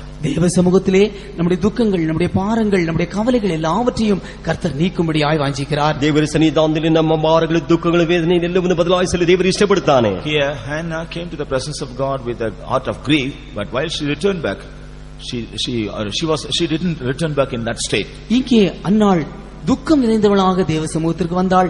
ஆனால் திரும்பி போன பொழுதோ அவள் துக்கமுகமாக இருக்கவில்லை. ಅನ್ನಾಳು ದೇವರ ಸನ್ನಿಧಾನಕ್ಕೆ ಬರುವಾಗ ದುಃಖದಿಂದ ಬಂದಳು. ಅದು ಹಿಂತಿರುಗಿ ಹೋಗುವಾಗ ದುಃಖ ಮುಖದಿಂದ ಹಿಂತಿರುಗಿ ಹೋಗಲಿಲ್ಲ. Because God took care of her. ஏனென்றால் கர்த்தர் அவளை பொறுப்பெடுத்துக் கொண்டார். ಏಕೆಂದರೆ ಕರ್ತನು ಆತನನ್ನು ಭಾರವಹಿಸಿಕೊಂಡನು. She believed it. அவள் அதை விசுவாசித்தாள். ಆಕೆ ಅದನ್ನು ನಂಬಿದಳು. So she was no more sad.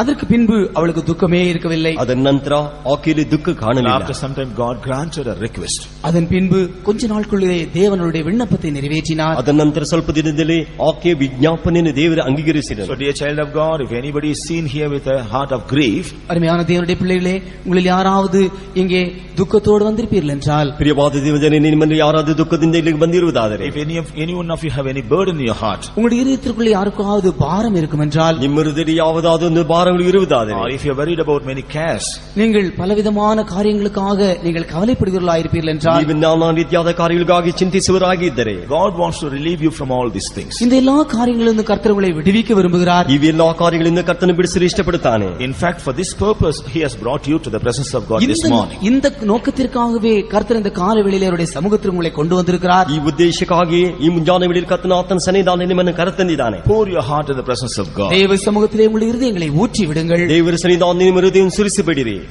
Tell the Lord all your burdens and cares. உங்களுடைய எல்லா பாரங்களையும் துக்கங்களையும் தேவனிடத்திலே சொல்லுங்கள். ನಿಮ್ಮ ಎಲ್ಲಾ ಭಾರ ಪಾಪಗಳನ್ನು ದುಃಖಗಳನ್ನು ದೇವರ ಸನ್ನಿಧಾನದಲ್ಲಿ ಹೇಳಿಬಿಡಿರಿ. In the presence of God, God will deliver you from all your burdens and cares and worries.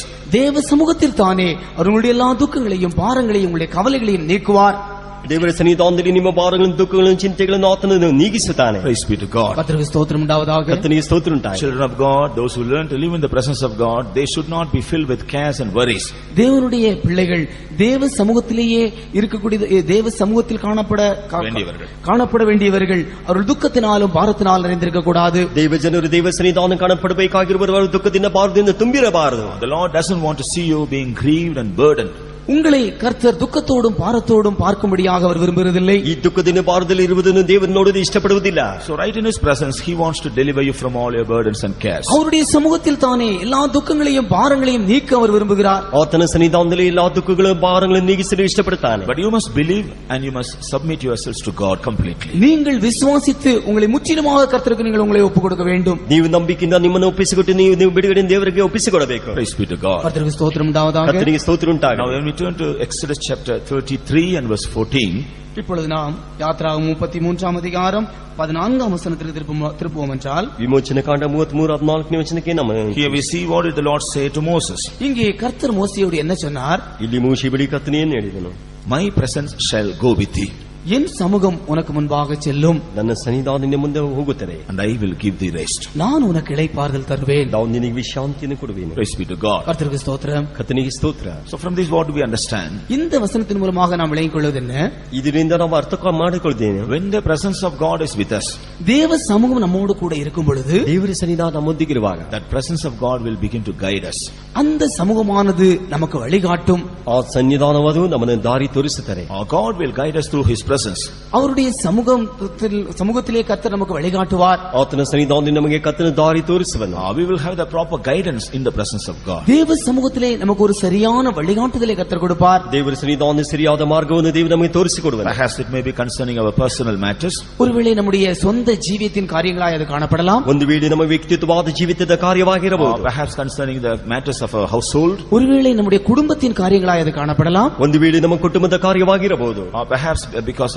Perhaps it may be the matters of our trials and temptations. ஒருவேளை நம்முடைய பரீட்சை சோதனைகளின் காரியங்களாய் அது காணப்படலாம். ಒಂದು ವೇಳೆ ನಮ್ಮ ಪರೀಕ್ಷೆ ಶೋಧನೆಯ ಕಾರ್ಯವಾಗಿರಬಹುದು. Or it may be our spiritual matters. இல்லை என்றால் நம்முடைய ஆவிக்குரிய ஜீவியத்தின் காரியமாகவும் இருக்கலாம். ಅಲ್ಲಿ ನಮ್ಮ ಆತ್ಮಿಕ ಜೀವಿತದ ಕಾರ್ಯವಾಗಿರಬಹುದು. God will guide us through his presence. கர்த்தர் தம்முடைய சமூகத்தின் மூலமாக நம்மை வழிகாட்ட விரும்புகிறார். ಕರ್ತನ ತನ್ನ ಸಮೂಹದ ಮೂಲಕವಾಗಿ ದಾರಿ ತೋರಿಸಲು ಇಷ್ಟಪಡುತ್ತಾನೆ. God wants to lead us through his presence. அவர் நம்முடைய சமூகத்திலே நம்மை நடத்த விரும்புகிறார். ಆತನ ಸನ್ನಿಧಾನ ನಮ್ಮನ್ನು ನಡೆಸಲು ಇಷ್ಟಪಡುತ್ತಾನೆ. So when we receive the guidance of God in the presence of God and do accordingly, definitely in all our labors we will see the success. கர்த்தருடைய சமூகத்தின் வழிகாட்டுதலை நாம் பெற்றுக்கொள்ளும் பொழுது நம்முடைய எல்லா தோல்வியின் காரியங்களிலிருந்தும் நாம் ஜெயத்தை பெற்றுக்கொள்ள In முடியும். all our labors, பிரயாசங்களிலெல்லாம் நாம் ஜெயம். நம்முடைய எல்லா பிரயாசங்களிலும் நாம் ஜெயத்தை பெற்றுக்கொள்ள முடியும். ನಾವು ಕರ್ತನಿಂದ ಮಾರ್ಗಗಳನ್ನು ಹುಡುಕಿಕೊಳ್ಳುವಾಗ ನಮ್ಮ ಎಲ್ಲ ಪ್ರಯಾಸದಲ್ಲಿ ನಾವು ಜಯವನ್ನು ಹೊಂದಿಕೊಳ್ಳುತ್ತೇವೆ. Moreover, the Lord here, he told Moses, I will give you rest.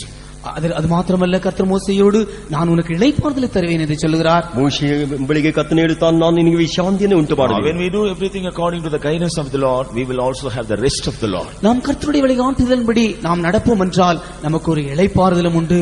ನಾವು ಕರ್ತನಂತೆ ತೋರಿಸುವಂತ ಮಾರ್ಗದಲ್ಲಿ ನಡೆಯುವಾಗ ನಮಗೆ ವಿಶ್ರಾಂತಿ ಉಂಟು. But when we neglect the guidance of the Lord, we will have to lose our rest.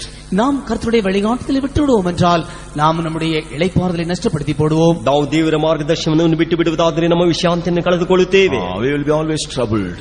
நாம் எப்பொழுதும் துக்கம் நிறைந்தவர்களாய் அல்லது பிரச்சனை உள்ளவர்களாய் காணப்படுவோம். ನಾವು ಯಾವಾಗಲೂ ದುಃಖವುಳ್ಳವರಾಗಿ ಸಮಸ್ಯೆ ತುಂಬಿದವರಾಗಿ ಕಾಣಲ್ಪಡುತ್ತೇವೆ. We lose our peace and rest. நம்முடைய சமாதானத்தையும் இளைப்பாறுதலையும் நாம் நஷ்டப்படுத்தி விடுவோம். ನಮ್ಮ ಸಮಾಧಾನವನ್ನು ವಿಶ್ರಾಂತಿಯನ್ನು ನಾವು ಕಳೆದುಕೊಳ್ಳುತ್ತೇವೆ. But God wants to guide us in his presence.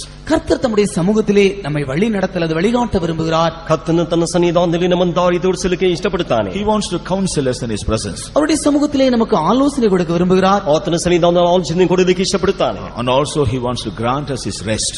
அவர் தம்முடைய இளைப்பாறுதலையும் நமக்கு கொடுக்க விரும்புகிறார். ಆತನು ತನ್ನ ವಿಶ್ರಾಂತಿಯನ್ನು ನಮಗೆ ಕೊಡಲು ಇಷ್ಟಪಡುತ್ತಾನೆ. Praise be to God. கர்த்தருக்கு ஸ்தோத்திரம் உண்டாவதாக. ಕರ್ತನಿಗೆ ಸ್ತೋತ್ರ ಉಂಟಾಗಲಿ. If you turn to Numbers chapter 17, எண்ணாகமம் 17ஆம் அதிகாரத்துக்கு நம்முடைய வேதாகமத்தை திருப்புவோம் என்றால், ಅರಣ್ಯಕಾಂಡ 17ನೇ ಅಧ್ಯಾಯದಲ್ಲಿ ನಿಮ್ಮ ಸತ್ಯವೇದವನ್ನು ತಿರುಗಿಸುವಾಗ here we find a dispute.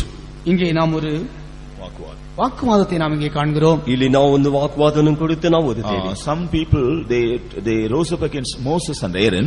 சில ஜனங்கள் மோசேக்கும் ஆரோனுக்கும் விரோதமாக எழும்பி, ಕೆಲವು ಜನರು ಮೋಶೆಗೆ ವಿರೋಧವಾಗಿ ಆರೋನಗೆ ವಿರೋಧವಾಗಿ and said, God has also chosen us to serve him. எங்களையும் கூட கர்த்தரை சேவிக்கும்படியாக எங்களையும் கர்த்தர் தெரிந்து கொண்டார் என்று அவர்கள் சொன்னார்கள். ನಮ್ಮನ್ನು ದೇವರನ್ನು ಸೇವಿಸುವುದಕ್ಕಾಗಿ ದೇವರೇ ಆದುಕೊಂಡಿದ್ದಾನೆ ಎಂಬುದಾಗಿ ಹೇಳಿದರು. So there was a great uproar in the congregation in the wilderness. அது வனாந்தரத்திலே அது ஒரு பெரிய ஒரு பிரச்சனையாக மாறியது. ಅದು ಅರಣ್ಯದಲ್ಲಿ ದೊಡ್ಡ ಸಮಸ್ಯೆಯಾಗಿ ಮಾರ್ಪಟ್ಟಿತು. In order to find a solution for this, இதற்கு ஒரு நிவாரணத்தை உண்டாக்கும்படியாக ಇದಕ್ಕೆ ಒಂದು ನಿವಾರಣೆ ಉಂಟು ಮಾಡುವುದಕ್ಕಾಗಿ God gave them a counsel. கர்த்தர் ஒரு ஆலோசனை அங்கே கொடுத்தார். ಕರ್ತನಲ್ಲಿ ಒಂದು ಆಲೋಚನೆಯನ್ನು ಕೊಟ್ಟನು. He told Moses to bring a rod for every tribe. ஆம், கர்த்தர் மோசேயை பார்த்து எல்லா கோத்திரத்தாரனுடைய கோலை கொண்டு வரும்படியாய் சொன்னார். ಕರ್ತರು ಮೋಶೆಗೆ ನೀನು ಎಲ್ಲಾ ಕುಲದ ಕೋಲನ್ನು ನೀ ತರಬೇಕೆಂಬುದಾಗಿ ಹೇಳಿದನು. He told Moses, bring every tribe to tell every tribe to bring a rod for them.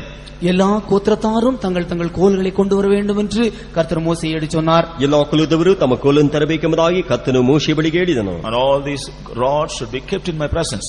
எல்லா இந்த கோல்களும் தேவ சமூகத்திலே வைக்கப்பட வேண்டும். ಎಲ್ಲಾ ಕೋಲುಗಳು ದೇವರ ಸನ್ನಿಧಾನದಲ್ಲಿ ಇಡಬೇಕು.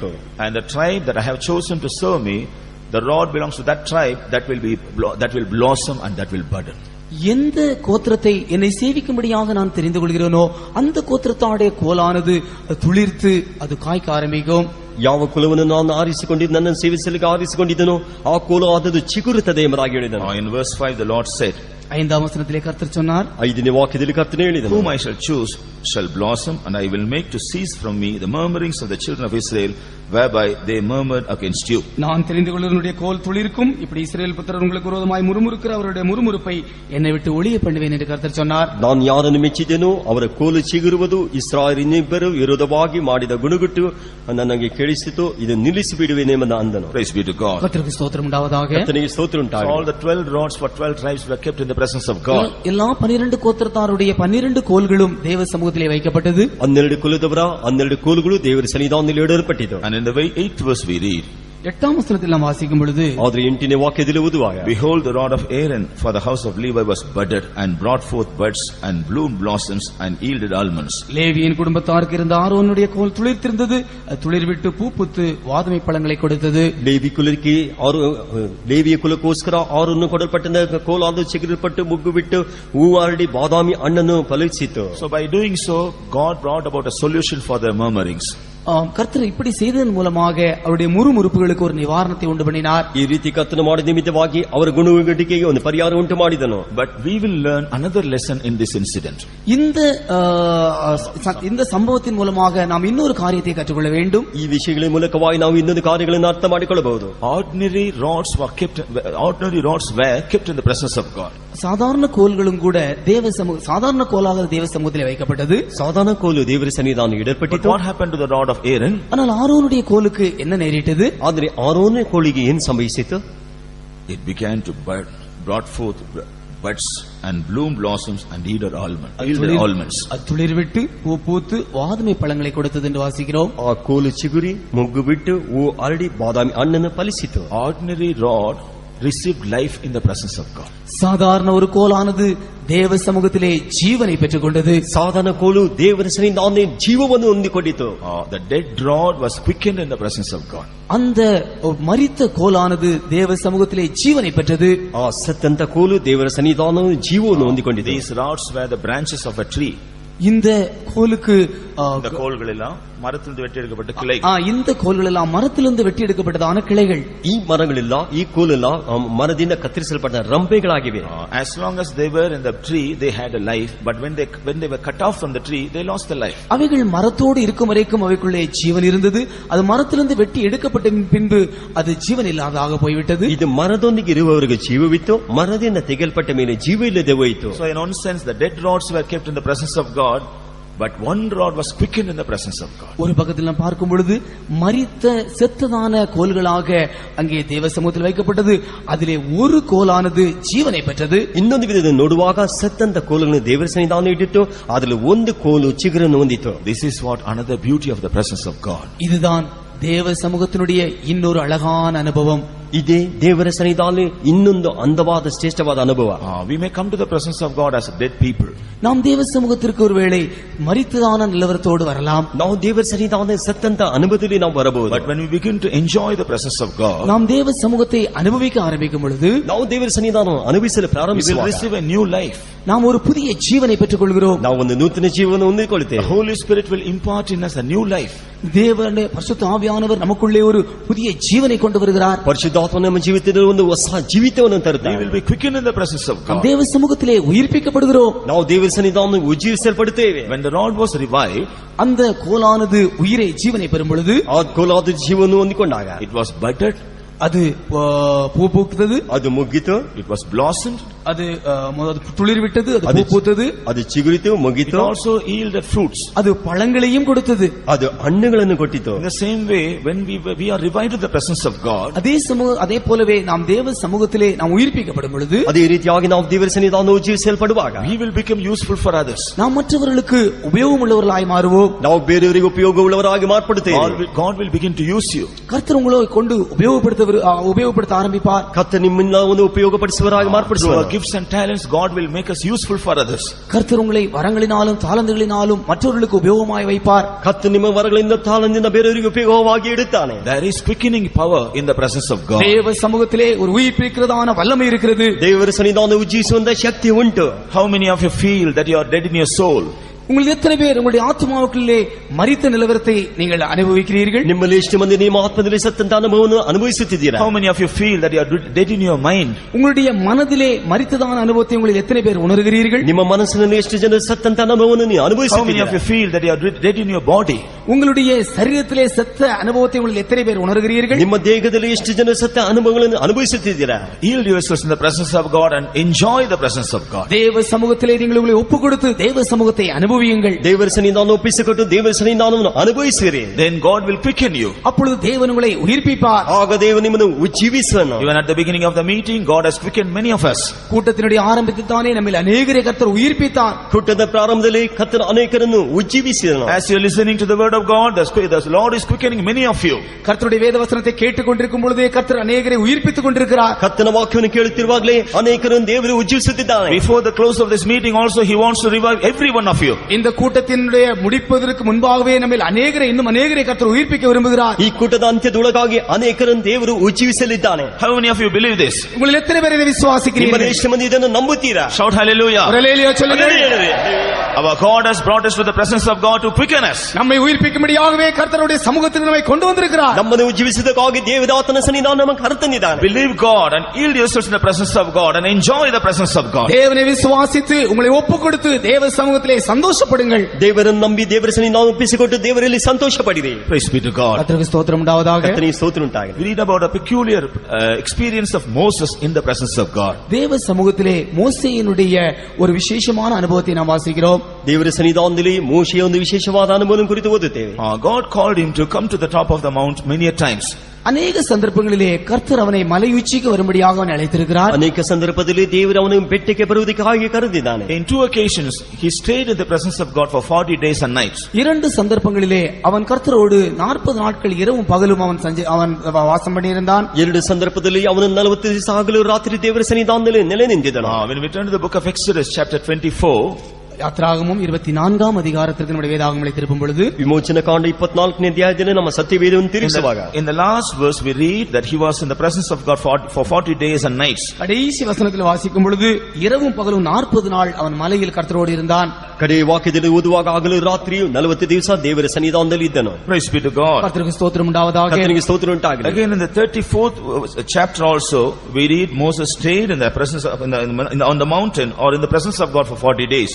34ஆம் அதிகாரம் யாத்ரா 34ஆம் அதிகாரத்தில் மறுபடியும் அவனை வாசிக்கும் பொழுது அவன் மலையிலே தேவ சமூகத்திலே அவன் 40 நாள் மறுபடியும் அங்கே இருந்ததாக வாசிக்கிறோம். 34ನೇ ಅಧ್ಯಾಯದಲ್ಲಿ ಓದುವಾಗ ಪುನಃ ಅವನು ದೇವರ ಸನ್ನಿಧಾನದಲ್ಲಿ ಹಗಲು ರಾತ್ರಿ 40 ದಿವಸ அந்த ಬೆಟ್ಟದಲ್ಲಿ ಕಾಣಲ್ಪಟ್ಟನು. So when Moses stayed in the presence of God, what happened to him? தேவ சமூகத்திலே அவன் மோசே அவன் தங்கி இருந்த பொழுது என்ன சம்பவித்தது? ಅವನು ದೇವರ ಸನ್ನಿಧಾನದಲ್ಲಿ ಕಾದಿರುವಾಗ ಮೋಶೆಗೆ ಏನು ಸಂಭವಿಸಿತು? From verses 25 from chapter 25 to 31, 25ஆம் அதிகாரம் முதல் 31ஆம் அதிகாரம் வரை நாம் வாசிப்போம் என்றால் 25ನೇ ಅಧ್ಯಾಯದಿಂದ 31ನೇ ಅಧ್ಯಾಯವರೆಗೂ ನೀವು ಓದುವುದಾದರೆ God revealed the pattern about the tabernacle on the top of the mountain. மலை உச்சியிலே கர்த்தர் மோசேக்கு ஆசரிப்பு கூடாரத்தினுடைய மாதிரியை கொடுத்தார் என்று வாசிக்கிறோம். ಬೆಟ್ಟದ ತುದಿಯಲ್ಲಿ ದೇವದರ್ಶನ ಗುಡಾರದ ಮಾದರಿಯನ್ನು ಮೋಶೆಗೆ ತೋರಿಸಿಕೊಟ್ಟು ನಿಮ್ಮದಾಗಿ ನೋಡುತ್ತೇವೆ. Praise be to God. கர்த்தருக்கு ஸ்தோத்திரம் உண்டாவதாக. ಕರ್ತನಿಗೆ ಸ್ತೋತ್ರ ಉಂಟಾಗಲಿ. And in the 34th chapter verse 1, 34ஆம் அதிகாரம் முதலாம் வசனத்திலே 34ನೇ ಅಧ್ಯಾಯ ಮೊದಲನೇ ವಾಕ್ಯದಲ್ಲಿ God told him to come to the top of the mountain in order to give him the laws again. அவனுக்கு மறுபடியுமாக பிரமாணங்களை கொடுக்கும்படியாக மலைக்கு வரும்படியாக கர்த்தர் மறுபடியுமாக அவனை கூப்பிட்டார். ಅವನಿಗೆ ನಿಯಮಗಳನ್ನು ಕೊಡುವುದಕ್ಕಾಗಿ ಪುನಃ ಅವನ ಬೆಟ್ಟಕ್ಕೆ ಬರುವುದಕ್ಕಾಗಿ ಕರೆದನು. So this time also he stayed there for 40 days. இந்த சமயத்திலும் கூட அவன் 40 நாள் தேவ சமூகத்திலே தங்கி இருந்தான். ಈ ಸಂದರ್ಭದಲ್ಲಿ ಅವನು 40 ದಿವಸ ದೇವರ ಸನ್ನಿಧಾನದಲ್ಲಿ ತಂಗಿದ್ದನು. Praise be to God. கர்த்தருக்கு ஸ்தோத்திரம் உண்டாவதாக. ಕರ್ತನಿಗೆ ಸ್ತೋತ್ರ ಉಂಟಾಗಲಿ. Chapter 34 and verse 28 we read that he stayed in the presence of God for 40 days and nights. 34ஆம் அதிகாரம் 20ஆம் வசனத்திலே 28ஆம் வசனத்திலே அவன் 40 நாள் இரவும் பகலும் அவன் தேவ சமூகத்திலே தங்கி இருந்தான் என்று வாசிக்கிறோம். 34ನೇ ಅಧ್ಯಾಯ 28ನೇ ವಚನದಲ್ಲಿ ಅವನು 40 ದಿವಸ ಹಗಲು ರಾತ್ರಿ ದೇವ ಸನ್ನಿಧಾನದಲ್ಲಿ ನಿಂತಿದ್ದನು. So when Moses dwelt in the presence of God, அவன் மோசே தேவ சமூகத்திலே அவன் தங்கி இருந்த பொழுது ಅವನು ಮೋಶೆ ದೇವರ ಸನ್ನಿಧಾನದಲ್ಲಿ ತಂಗಿರುವಾಗ he received 2 important things from the Lord. அவன் கர்த்தரிடத்திலிருந்து 2 முக்கியமான காரியங்களை பெற்றுக்கொண்டான். ಅವನು ದೇವರ ಬಳಿಯಿಂದ 2 ಮುಖ್ಯವಾದ ಕಾರ್ಯಗಳನ್ನು ಹೊಂದಿಕೊಂಡನು. Pattern about the tabernacle ஆசரிப்பு கூடாரத்தினுடைய மாதிரி ದೇವದರ್ಶನ ಗುಡಾರದ ಮಾದರಿ and the laws of God. கர்த்தருடைய பிரமாணங்கள், ದೇವರ ಆಜ್ಞೆಗಳನ್ನು. Praise be to God. கர்த்தருக்கு ஸ்தோத்திரம் உண்டாவதாக. ಕರ್ತನಿಗೆ ಸ್ತೋತ್ರ ಉಂಟಾಗಲಿ. When we also learn to be in the presence of God like Moses, நாம் மோசேயை போல நாமும் கூட கர்த்தருடைய சமூகத்திலே இருக்க நாம் கற்றுக்கொள்ளும் பொழுது, ನಾವು ಮೋಸೆಯಾಗಿ ದೇವರ ಸನ್ನಿಧಾನ ಇರುವುದಕ್ಕೆ ನಾವು ಕಲಿತುಕೊಳ್ಳುವಾಗ, God wants to reveal these two things to us also. நமக்கும் கூட கர்த்தர் இந்த இரண்டு காரியங்களையும் வெளிப்படுத்த விரும்புகிறார். ನಮಗೂ ಕರ್ತನ ಈ ಎರಡು ಕಾರ್ಯಗಳನ್ನು ಪ್ರಕಟಿಸಲಿಕ್ಕೆ ಇಷ್ಟಪಡುತ್ತಾನೆ. He wants to reveal about his eternal habitations to us. நமக்குள்ளே அவர் நம்முடைய நித்திய வாசஸ்தலத்தை குறித்த மாதிரியை நமக்குள்ளே அவர் வெளிப்படுத்த விரும்புகிறார். ನಮ್ಮಲ್ಲಿ ನಿತ್ಯ ನಿವಾಸವನ್ನು ಕುರಿತು ಆ ಮಾದರಿ ನಮ್ಮಲ್ಲಿ ತೋರಿಸಲಿಕ್ಕೆ ಇಷ್ಟಪಡುತ್ತಾನೆ. He wants to reveal to us our eternal abode. நம்முடைய நித்திய வாசஸ்தலத்தை குறித்து நமக்கு வெளிப்படுத்த விரும்புகிறார். ನಮಗೆ ನಿತ್ಯ ವಾಸಸ್ಥಳವನ್ನು ಕುರಿತು ಒಂದು ಪ್ರಕಟಣೆ ನಮಗೆ ಕೊಡುತ್ತಿದ್ದಾನೆ. We read about Abraham in the Old Testament. பழைய ஏற்பாட்டிலே ஆபிரகாமை குறித்து நாம் காண்கிறோம். ಹಳೆಯ ಒಡಂಬಡಿಕೆಯಲ್ಲಿ ಅಬ್ರಹಾಮನ ಕುರಿತು ಓದುತ್ತೇವೆ. God told him to leave his country, his father's house and kindred. கர்த்தர் அவனை நோக்கி உன்னுடைய இனம், உன்னுடைய தகப்பன் வீடு எல்லாவற்றையும் விட்டு புறப்பட்டு வரும்படியாய் சொன்னார். ಕರ್ತನು ಅವನನ್ನು ನೋಡಿ ನಿನ್ನ ತಂದೆ ಮನೆಯನ್ನು ಬಂದ ಬಳಗನ್ನು ಬಿಟ್ಟು ನೀನು ಹೊರಟು ಬಾ ಅಂತ ಎಂಬುದಾಗಿ ಕರೆಯುತ್ತಾನೆ. Earlier he was an idolater. முதலாவது அதற்கு முன்பாக அவன் ஒரு விக்கிரகாராதனைக்காரனாயிருந்தான். ಅದಕ್ಕೆ ಮುಂಚಿತವಾಗಿ ಅವನು ವಿಗ್ರಹಾರಾಧನೆಗಾರನಾಗಿದ್ದನು. But what made Abraham to obey the Lord, even obey the Lord when the Lord told him to leave everything? எல்லாவற்றையும் அவன் விட்டு அவன் வர வேண்டும் என்று கர்த்தர் சொன்ன பொழுது அவன் அதற்கு கீழ்ப்படிந்தான். ಎಲ್ಲವನ್ನು ಬಿಟ್ಟು ಬರಬೇಕೆಂಬುದಾಗಿ ಹೇಳಿದಾಗ made Abraham to obey the Lord? தேவன் கீழ்ப்படிய எந்த காரியம் ஆபிரகாமுக்கு உதவி செய்தது? அவனுக்கு கர்த்தர் அவனுக்கு கீழ்ப்படிய எந்த காரியம் அவனுக்கு உதவி செய்தது? ಆತನು ಕರ್ತನ ಮಾತಿಗೆ ವಿಧೇಯನಾಗುವುದಕ್ಕೆ ಈ ಕಾರ್ಯಗಳು ಅವನಿಗೆ ಸಹಾಯ ಮಾಡಿತು. In Acts of the Apostles chapter 7, அப்போஸ்தலர் நடபடிகள் 7ஆம் அதிகாரத்திலே ಅಪೊಸ್ತಲರ ಕೃತ್ಯಗಳು 7ನೇ ಅಧ್ಯಾಯದಲ್ಲಿ when Stephen speaks about the same incident, ஸ்தேவான் இதே சம்பவத்தை அவன் அங்கே பேசுகிறான். ಸ್ಟೇಫಾನನು ಇದೇ ಸಂಭವವನ್ನು ಕುರಿತು ಅಲ್ಲಿ ಮಾತನಾಡುತ್ತಾನೆ. he told God of glory appeared to Abraham. மகிமையின் தேவன் ஆபிரகாமுக்கு வெளிப்பட்டார் என்று அங்கே ஸ்தேவான் சொல்கிறான். ಪ್ರಭಾವದ ದೇವರು ಅಬ್ರಹಾಮನಿಗೆ ತೋರಲ್ಪಟ್ಟನೆಂಬುದಾಗಿ ಅಲ್ಲಿ ಸ್ಟೇಫಾನನು ಹೇಳುತ್ತಾನೆ. So when Abraham saw the God of glory, Abraham தேவனுடைய மகிமையை கண்ட பொழுது, மகிமையின் தேவனை ஆபிரகாம் கண்ட பொழுது, ಅಬ್ರಹಾಮನು ಪ್ರಭಾವದ ದೇವರನ್ನು ನೋಡಿದಾಗ he was ready to obey him. அவன் கர்த்தருக்கு கீழ்ப்படிய ஆயத்தமாயிருந்தான். ಅವನು ಕರ್ತನಿಗೆ ವಿಧೇಯನಾಗುವುದಕ್ಕೆ ಸಿದ್ಧನಾಗಿದ್ದನು. He was ready to leave his father's house, his kindred and land. அவன் தன்னுடைய தேசத்தையும் தன்னுடைய தகப்பன் வீட்டையும் தன்னுடைய இனஜனத்தாரையும் அவன் விட தீர்மானித்தான். ಅವನು ತನ್ನ ದೇಶವನ್ನು ತನ್ನ ಬಂಧು ಬಳಗದವನು ತಂದೆಯ ಮನೆಯನ್ನು ಬಿಟ್ಟು ಬಿಡುವುದಕ್ಕೆ ತೀರ್ಮಾನ ಮಾಡಿದನು. So the glory of God made Abraham to obey him. மகிமையின் தேவன், தேவனுடைய மகிமையானது ஆபிரகாம் கர்த்தருக்கு கீழ்ப்படியது ஏதுவாயிருந்தது. ದೇವರ ಮಹಿಮೆಯಾದದ್ದು ಅಬ್ರಹಾಮನ ವಿಧಿಯನ್ನು ಮಾಡುವುದಕ್ಕೆ ಅದು ಸಹಾಯವಾಗಿದೆ. In the same way, when we come to the presence of God, God wants to reveal the glory of our eternal habitation. அதைப் போலவே நாம் தேவ சமூகத்துக்கு வரும்பொழுது நம்முடைய நித்திய வாசஸ்தலத்தை குறித்தான மகிமையை கர்த்தர் நமக்கு வெளிப்படுத்த விரும்புகிறார். ಅದೇ ರೀತಿಯಾಗಿ ನಾವು ದೇವ ಸನ್ನಿಧಾನ ಬರುವಾಗ ನಿತ್ಯ ನಿವಾಸವನ್ನು ಕುರಿತು ಮಹಿಮೆಯನ್ನು ತೋರಿಸಲು ಇಷ್ಟಪಡುತ್ತಾನೆ. Whenever we come to the presence of God, He wants to enlighten our vision in order to see our glorious habitation.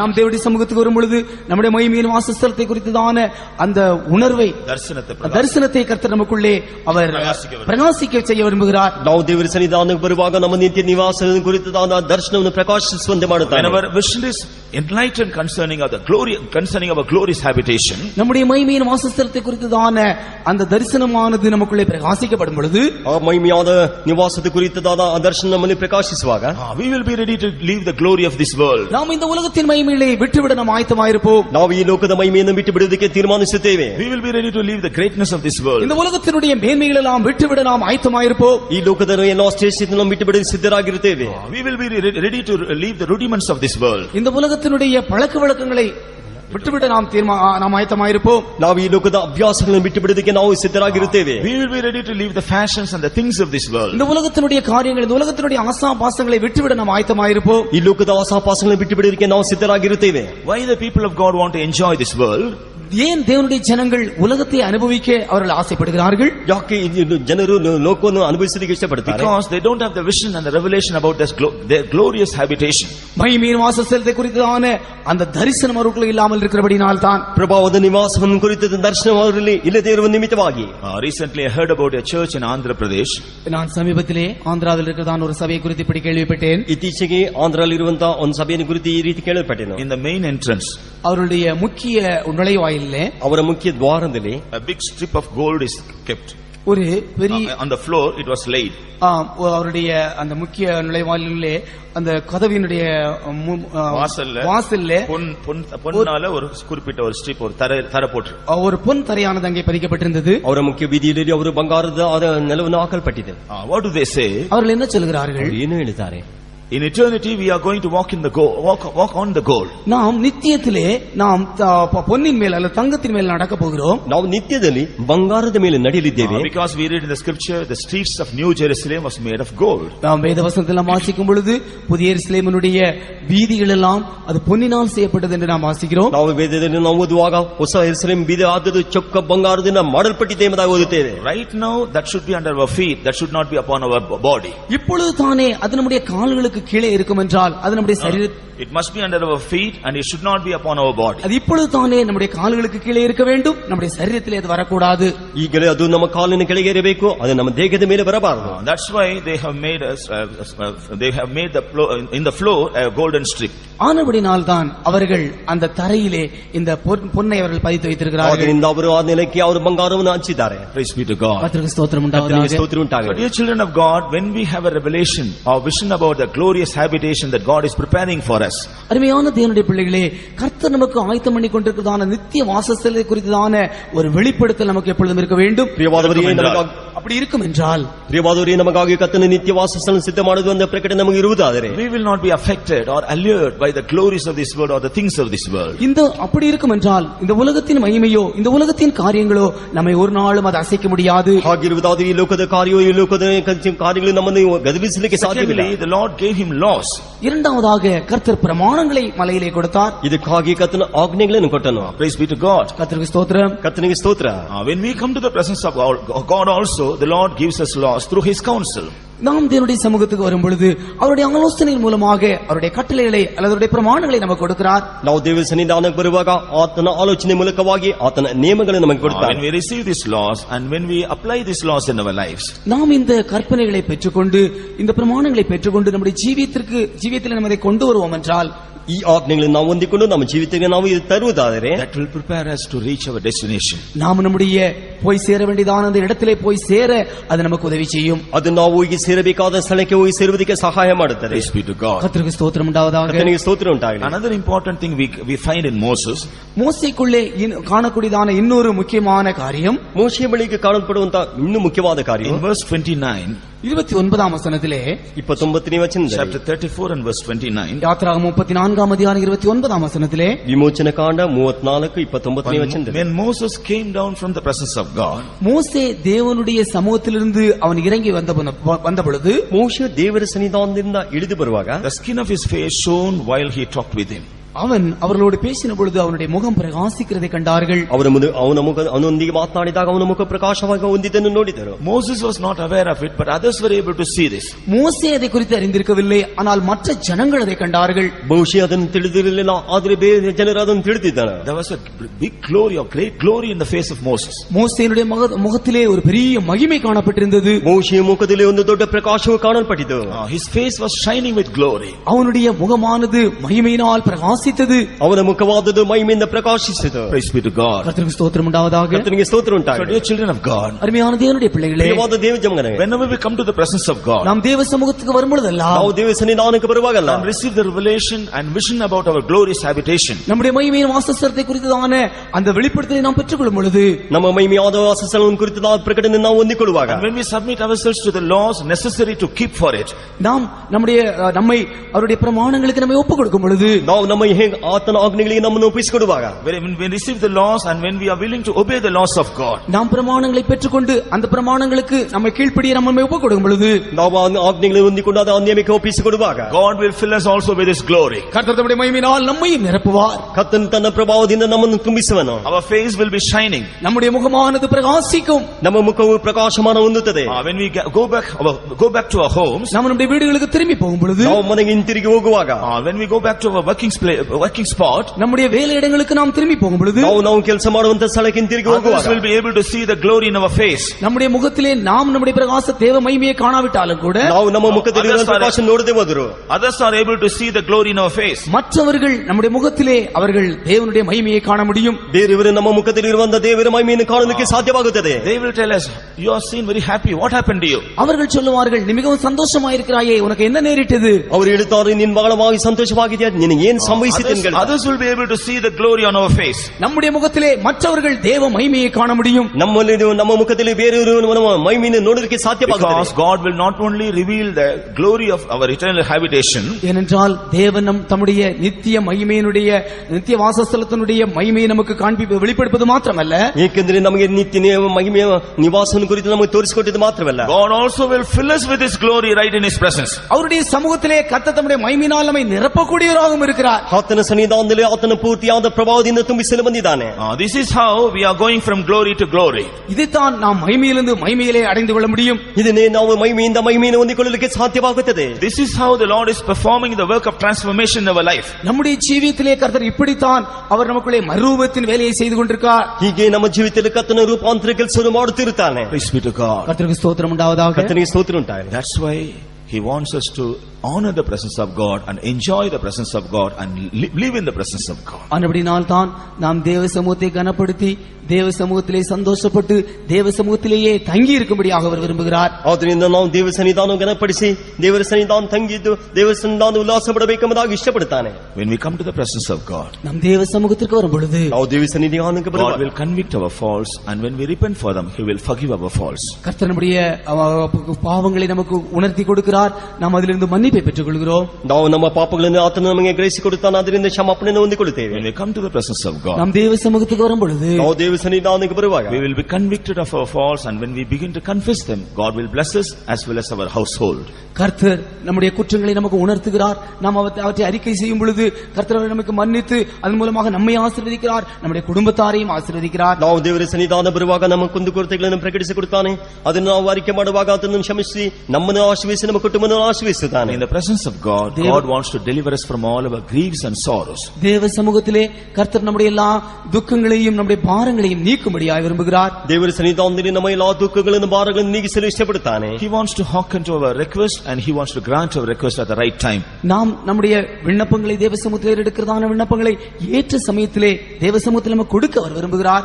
ನಾವು ದೇವರ ಸನ್ನಿಧಾನ ಮಾಡುವಂತ ಭಿನ್ನಹವನ್ನು ತಕ್ಕ ಸಮಯದಲ್ಲಿ ಆತನು ಕೊಡುವುದಕ್ಕೆ ಇಷ್ಟಪಡುತ್ತಾನೆ. He wants to give us guidance in His presence and command His rest for us. தேவ சமூகத்திலே நமக்கு அவர் வழிகாட்டுதலை கொடுத்து அவர் நம்மை நடத்த விரும்புகிறார். ದೇವರ ಸನ್ನಿಧಾನದಲ್ಲಿ ನಮ್ಮ ಮಾರ್ಗವನ್ನು ತೋರಿಸಿ ಆತನ ದಾರಿ ನಡೆಸಲು ಇಷ್ಟಪಡುತ್ತಾನೆ. He wants to quicken us in the presence of God. தேவ சமூகத்தில் நம்மை அவர் உயிர்ப்பிக்க விரும்புகிறார். ದೇವರ ಸನ್ನಿಧಾನವನ್ನು ಉಜ್ಜೀವಿಸಲು ಇಷ್ಟಪಡುತ್ತಾನೆ. He wants to give us a revelation and vision about our eternal habitation. நம்முடைய நித்திய வாசஸ்தலத்தை குறித்ததான வெளிப்படுத்துதலை அவர் நமக்கு தரிசனத்தை கொடுக்க தேவ சமூகத்தில் விரும்புகிறார். ನಮ್ಮ ನಿತ್ಯ ನಿವಾಸವನ್ನು ಕುರಿತದಾದ ದರ್ಶನವನ್ನು ಪ್ರಕಟಣೆ ಆತನು ನಮಗೆ ಕೊಡಲು ಇಷ್ಟಪಡುತ್ತಾನೆ. He wants to give us the laws and commandments through His counsel, so that we may be prepared for that eternal habitation. நம்முடைய நித்திய வாசத்தில் நாம் பெற்றுக்கொள்ளும்படியாக அவருடைய சமூகத்திலே ஒரு ஆலோசனை நிமித்தமாக அவருடைய பிரமாணங்களை கட்டளைகளை அவர் நமக்கு கொடுக்க விரும்புகிறார். ಆತನ ನಿತ್ಯ ನಿವಾಸ ನಿಮಿತ್ತವಾಗಿ ಆತನ ಆಜ್ಞೆಗಳನ್ನು ಆಲೋಚನೆಯನ್ನು ದೇವರು ನಮಗೆ ದಯಪಾಲಿಸುತ್ತಾನೆ. And also He wants to fill us with His glory when we are able to receive it and yield ourselves to His counsel. அவருடைய ஆலோசனைக்கு நம்மை ஏற்றுக்கொண்டு அதற்கு நாம் ஒப்புக் கொடுக்கும் பொழுது அவருடைய சமூகத்திலே அவர் தம்முடைய மகிமையினால் நம்மை நிரப்பும்படியாக விரும்புகிறார். ಆತನ ಆಲೋಚನೆ ನಾವು ವಿಧಿರಾಗಿ ಅದಕ್ಕೆ ಒಪ್ಪಿಸಿಕೊಡುವಾಗ ಆತನ ಪ್ರಭಾವದಿಂದ ನಮ್ಮನ್ನು ತುಂಬಿಸುತ್ತಾನೆ. And finally, ಕಡೆಯದಾಗಿ in 16th Psalm and verse 11 we read, 16ஆம் சங்கீதம் 11ஆம் வசனத்திலே நாம் வாசிக்கும் பொழுது 16ನೇ ಕೀರ್ತನೆ 11ನೇ ವಚನದಲ್ಲಿ we find in His presence there is fullness of joy, and at His right hand there are pleasures for evermore. அவருடைய சமூகத்திலே பரிபூர்ண ஆனந்தமும் அவருடைய வலது பார்சத்திலே நித்திய பேரின்பமும் உண்டு என்று வாசிக்கிறோம். ನಿನ್ನ ಸಮೂಹದಲ್ಲಿ ಪರಿಪೂರ್ಣ ಸಂತೋಷವಿದೆ, ನಿನ್ನ ಬಲಗೈಯಲ್ಲಿ ಶಾಶ್ವತ ಭಾಗ್ಯವಿದೆ. There is fullness of joy in His presence. அவருடைய சமூகத்திலே பரிபூர்ணமான ஆனந்தம் உண்டு. ಆತನ ಸಮೂಹದಲ್ಲಿ ಪರಿಪೂರ್ಣ ಸಂತೋಷವಿದೆ. So whenever we come to the presence of God, He wants to fill us with all His joy. நாம் எப்பொழுதெல்லாம் தேவ சமூகத்தில் வருகிறோமோ அப்பொழுதெல்லாம் அவருடைய பரிபூர்ணமான சந்தோஷத்தினால் அவர் நம்மை நிரப்ப விரும்புகிறார். ನಾವು ದೇವರ ಸನ್ನಿಧಾನದಾಗ ಯಾವಾಗೆಲ್ಲ ಬರುತ್ತೇವೋ ಆತನ ಪರಿಪೂರ್ಣ ಸಂತೋಷದಿಂದ ತುಂಬಲು ಇಷ್ಟಪಡುತ್ತಾನೆ. So we shouldn't be satisfied if we receive something in the presence of God. நாம் தேவ சமூகத்திலே ஏதோ பெற்றுக்கொண்டோம் என்பதிலே நாம் திருப்தி பட்டுக் கொள்ளக்கூடாது. ನಾವು ದೇವರ ಸನ್ನಿಧಾನದಲ್ಲಿ ಯಾವುದೋ ಹೊಂದಿಕೊಂಡಿದ್ದೇವೆ ಎಂಬುದಾಗಿ ತೃಪ್ತಿ ಹೊಂದಬಾರದು. Whatever God wants to give us, He wants to give us full.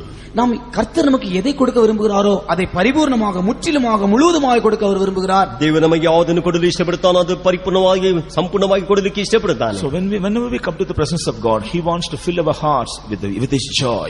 நாம் எப்பொழுதெல்லாம் தேவ சமூகத்தில் வருகிறோமோ அவர் தம்முடைய பரிபூர்ணமான சந்தோஷத்தினால் நம்மை நிறைக்க விரும்புகிறார். ನಾವು ದೇವರ ಸನ್ನಿಧಾನಕ್ಕೆ ಯಾವಾಗಲ ಬರುತ್ತೇವೆ ಆಗ ಆತನ ಪರಿಪೂರ್ಣವಾದ ಸಂತೋಷದಿಂದ ತುಂಬಿಸುವನಾಗಿದ್ದಾರೆ. When we receive this joy, we will forget all our sorrows and worries.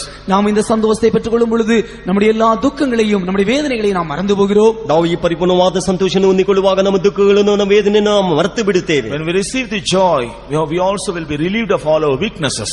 நாம் நம்முடைய இந்த சந்தோஷத்தை பெற்றுக்கொள்ளும் பொழுது நம்முடைய எல்லா பலவீனத்திலிருந்து நாம் விடுவிக்கப்படுகிறோம். ನಾವು ಈ ಪರಿಪೂರ್ಣವಾದ ಸಂತೋಷವನ್ನು ಹೊಂದಿಕೊಳ್ಳುವಾಗ ನಮ್ಮ ಎಲ್ಲ ಬಲವೀನತೆಯನ್ನು ಮರೆತು We ಬಿಡುತ್ತೇವೆ. will have a faith and hope concerning our life. நம்முடைய ஜீவித்தை குறித்ததான ஒரு விசுவாசம் ஒரு நம்பிக்கை நமக்குள்ளே உண்டாகிறது. ನಮ್ಮ ಜೀವಿತವನ್ನು ಕುರಿತದಾದ ಒಂದು ನಂಬಿಕೆ ನಿರೀಕ್ಷೆ ಉಂಟಾಗುತ್ತದೆ. We also will have the boldness in the presence of God. தேவ சமூகத்திலே நாம் ஒரு தைரியத்தை பெற்றுக்கொள்ள முடியும். ದೇವರ ಸನ್ನಿಧಾನದಲ್ಲಿ ಒಂದು ಧೈರ್ಯವನ್ನು ನಾವು ಹೊಂದಿಕೊಳ್ಳುತ್ತೇವೆ. We will have the confidence about the presence of God with us.